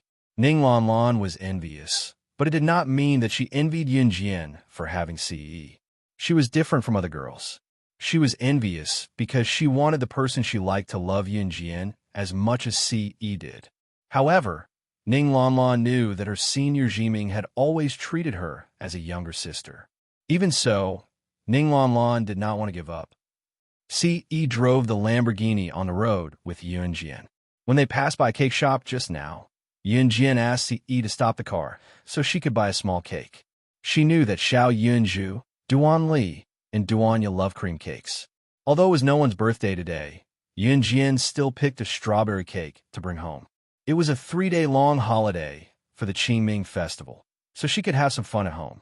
Just as she got home with the cake, Xiao Yunju, Duan Li, and Duanya ran out chasing after each other. Jie Si E Gij. Xiao Yunju, Duan Li, and Duanya greeted respectively when they saw Yun Jian and Ce. This cake is for you guys. Yun Jian smiled and passed the cake to Xiao Yunju. Wow, Jie, you're the best. Xiao Yunju took the cake happily. Your Ce. Gij bought the cake, Yun Jian added with a smile. Ce. Gij is the best. Xiao Yunju held the cake with a grin. Yun Jian smiled awkwardly. Why was she the best, while he was the best in Xiao Yunju's heart? Before Yun Jian could think about it, though, Xiao Yunju went to Ce and said to Ce in a coquettish tone, Gij, you said you'll take us to the amusement park. How about tomorrow? Sure, Ce agreed without hesitation. Yay, Cheatsy, you're awesome. Ce. Gij is going to take us to the amusement park. Xiao Yunju tugged on Duan Li's hand happily and danced excitedly. As they chatted, Duanya, Duan, and Duanya had Duanya, Duan, and Duaninya. Ce, on the other hand, held Yun Jian's hand as they went downstairs. Just as they reached the staircase, Yun Jian saw Yun, who was standing not too far away. Brother, Qing Yu's back tonight. She got off at Longmen City's train station. I'll go pick her up. Do you want to come along? Yun Jian recalled when she saw Yun, Just as Yun Jian finished, Yun, answered, yes. After telling Yun, about it, Ce dragged Yun Jian to Yun Jian's room. Yun Jian was puzzled as to why Ce had dragged her to her bedroom. Had they not been going to his bedroom all this while? Yun Jian did not think too much about it. Just as they entered the room, Ce's domineering aura engulfed them. Steadying himself, Ce pushed Yun Jian onto the bed. Yun Jian felt her heart clench. She felt it clearly, the change in her heart. In the past, her heart was closed and no one could enter her world. Now, however, her heart was filled to the brim with him. Yun Jian was about to kiss Ce back when Ce pulled out a transparent bra from behind her. As Ce held it, he suddenly went below her earlobe and whispered, Xiao Jian, do you want to wear it for me?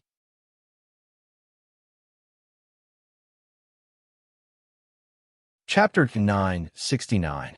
Yun Jian remembered that she had kept it in the cupboard, but took it out again out of curiosity. Although she was not wearing it, she could not help taking a few more glances at it. When Qin Yiru called her for dinner, she did not hide the underwear back in the cupboard.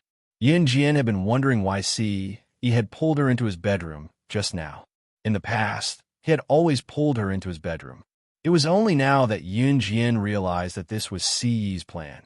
Just as Yun Jian thought about it, her dark eyes still looking up, Ce's voice came from above again. Xiao Jian, you're distracted. As he spoke, Ce's breath was already on her neck. His slightly panting breath blew against her neck as his lips curled up slightly, his tone softening. You're so beautiful like this. So beautiful that. He wanted to meld his Xiao Jian into his bones so that she could only be his for the rest of her life. In spite of it, Ce did not say the latter part. After that, Ce tilted his head and his lips touched Yun Jian's neck softly. Yun Jian shuddered from the touch. She pushed Ce with her lips pressed together, but she did not push him away. Speak properly. I'm going to the train station to pick up Qin Yu. Get up quickly, Yun Jian said and pushed Ce again.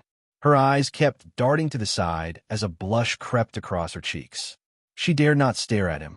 She could clearly feel that a certain part of him was swelling as he pressed against her. With a gentle push from Yun Jian, Ce stood up. She thought that Ce did not plan to do anything to her because he knew that she was going to pick up Qin Yu tonight.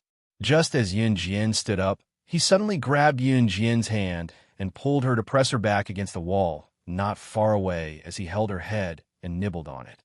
Once the kiss was over, Yun Jian felt a chill on her chest just as she caught her breath. She felt a large palm spreading the hem of her shirt from her waist, bypassing her bra and kneading it into a ball. Yun Jian's cheeks were flushed. See, he had already let go of her just as she was aroused. His Xiao Jian was still young. No matter how much he could not control himself, he could not do it now. See, he encircled Yun Jian in a corner and slowly tidied up Yun Jian's clothes before pulling her into his arms. His tall frame was about a head taller than Yun Jian. "Xiao Jian, you have to grow up quickly," Ce told Yun Jian calmly. The hidden meaning in his words was enough to make one's imagination run wild. "Amen," Yun Jian agreed, but there was a flicker in her heart. What was she going to do when she grew up? She did not want that. "Xiao Jian, I'm going out for a bit. When I come back tonight, I'll bring Xiao Zhu and the rest to your Uncle Ji's house for dinner. We'll come over together after you pick up Qin Yu." Qin Yu's voice rang abruptly with the sound of the door being pushed open. Just as the door was pushed open, Qin Yu saw Ce carrying Yun Jian in the house. His tall figure was wrapped around Yun Jian's petite frame. Even Qin Yu blushed a little when she saw the scene. Qin Yu was stunned for a few seconds before she closed the door and said awkwardly, I didn't see anything. Go on, don't mind me." As she spoke, Qin Yu sprinted down the stairs. Yun Jian, who was standing in the house, was stunned as well. She looked up at Ce for 2 seconds and tried to push him away, but he tightened his hold on her. She then said angrily, "You're not allowed to enter my house without locking the door next time."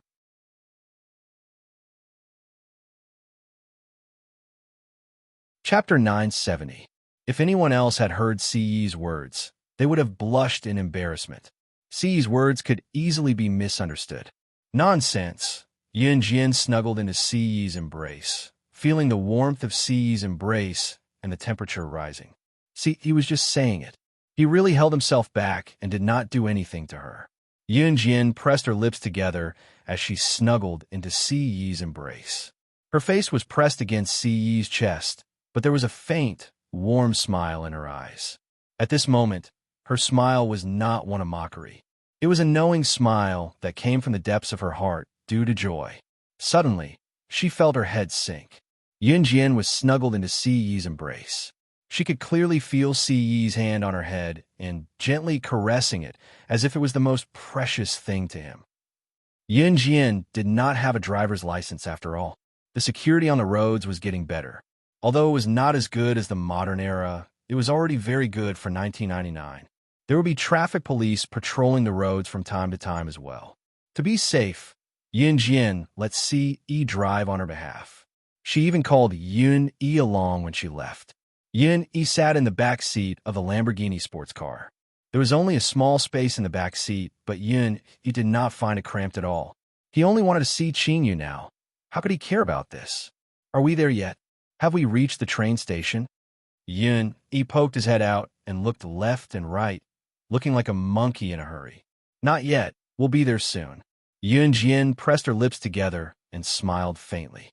When they reached the train station, Yun wanted to get off before the car stopped. Yun Jian then accompanied Ce to park the car. There were not many cars in this era, and sedan cars were even rarer at the train station. Yun Jian accompanied Ce and quickly found the bus stop. By the time Yun Jian locked the car and walked to where Yun had alighted from with Ce, Yun had already returned with Qin Yu's luggage. "Sister Jian." When Qin Yu saw Yun Jian, she tossed her backpack to Yun and dashed toward Yun Jian. Yun Jian gave Qin Yu a big hug and asked with a smile, "How have you been at home recently?" "Very good." Qin Yu had already wriggled out of Yun Jian's embrace. As she spoke, she picked up the backpack that had been tossed to Yun and walked forward while holding Yun Jian's hand with a grin. Yun who was standing behind and helping to carry the backpack as soon as he got off the car, lowered his eyes. He wanted to cry, but had no tears. Why did he not see Qin Yu pouncing on him like she had hugged Yun Jian just now? Yun held Qin Yu's luggage with one hand while he rubbed his head with the other. He could not figure it out, so he decided to stop thinking about it. The four of them went straight to Gu Yunjian's house. When they arrived at Gu Yunjian's place, they bumped into a boy with short black hair who was walking toward Gu Yunjian's house. Yun Jian did not see the boy at first and did not pay attention. It was only when she caught a glimpse of him that she recognized the owner of the face. It was Gu Xianji. Yun had met Gu Xian before. Not too long ago, Yun and Gu Xian had become good buddies. When they first met Gu Xian, Yun was nearly stunned, so he called out in surprise, "Gu Xian, who used to have dyed his hair red, yellow, blue, and green and looked like a typical gangster, had dyed his hair back to black. He looked majestic and handsome from the back.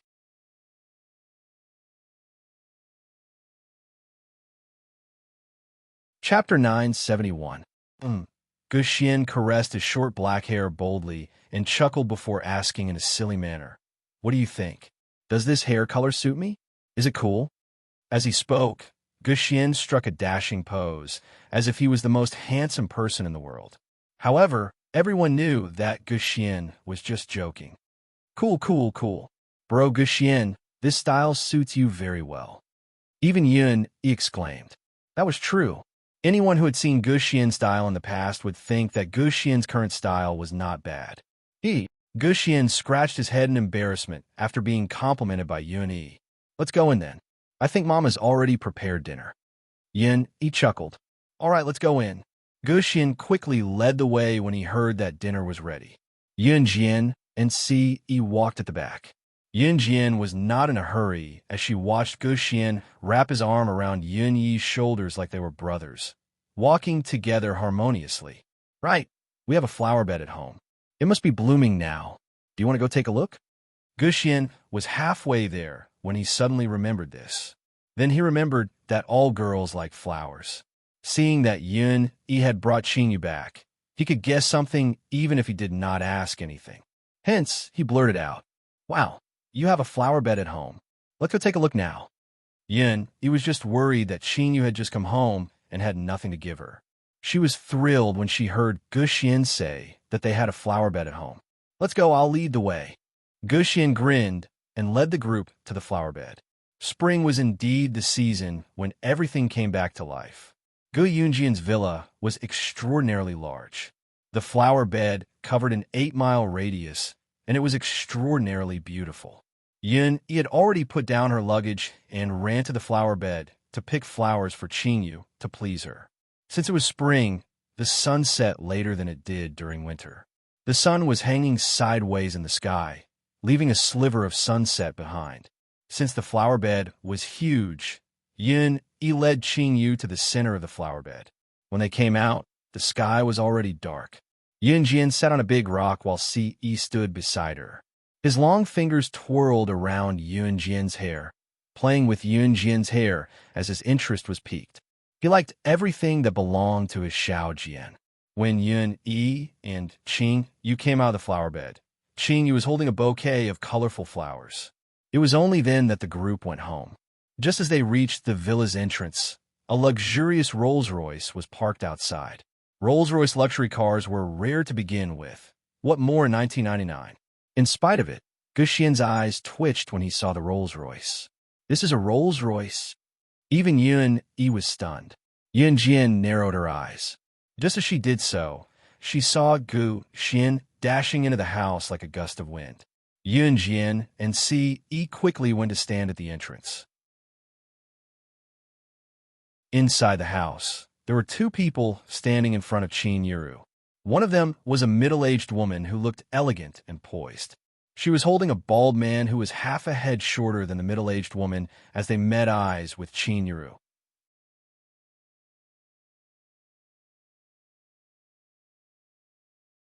Chapter 972. Mother? Gu Xian's mother? In other words, Gu Yunjian's ex-wife?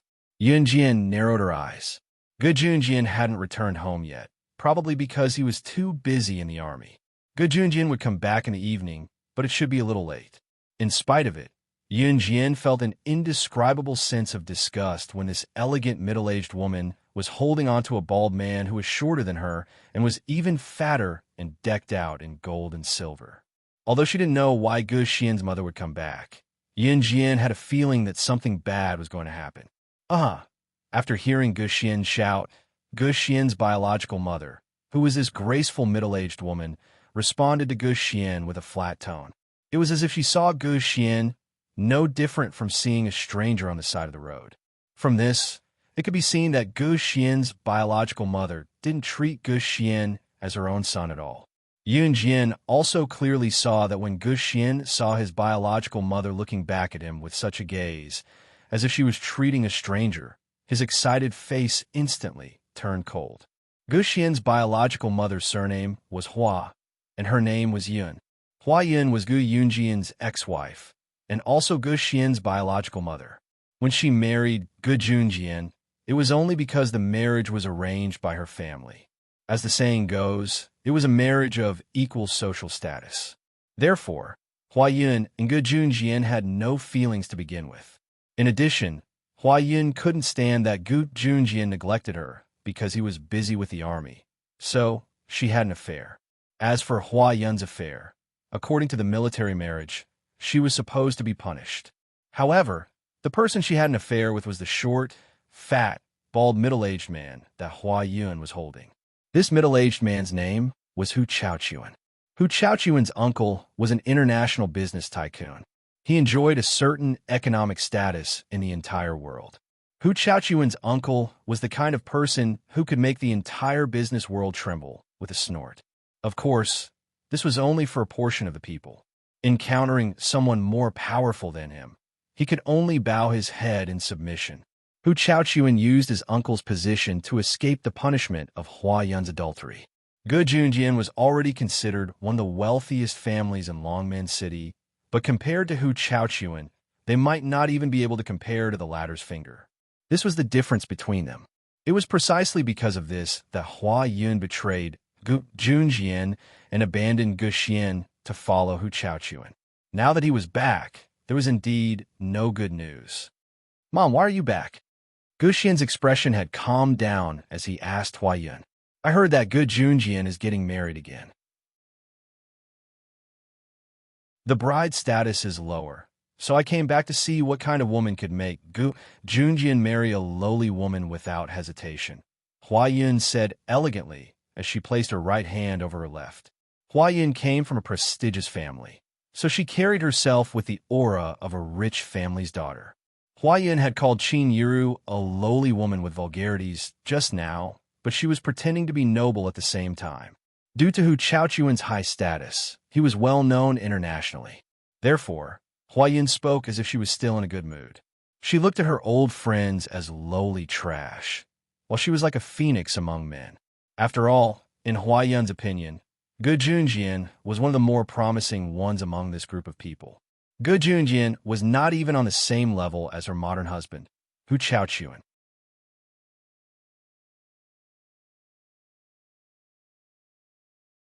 Chapter 973. Cheap woman, aren't you referring to yourself? Just when Hua Yun was confident that no one dared to refute her, Yun Jin's breezy words continued.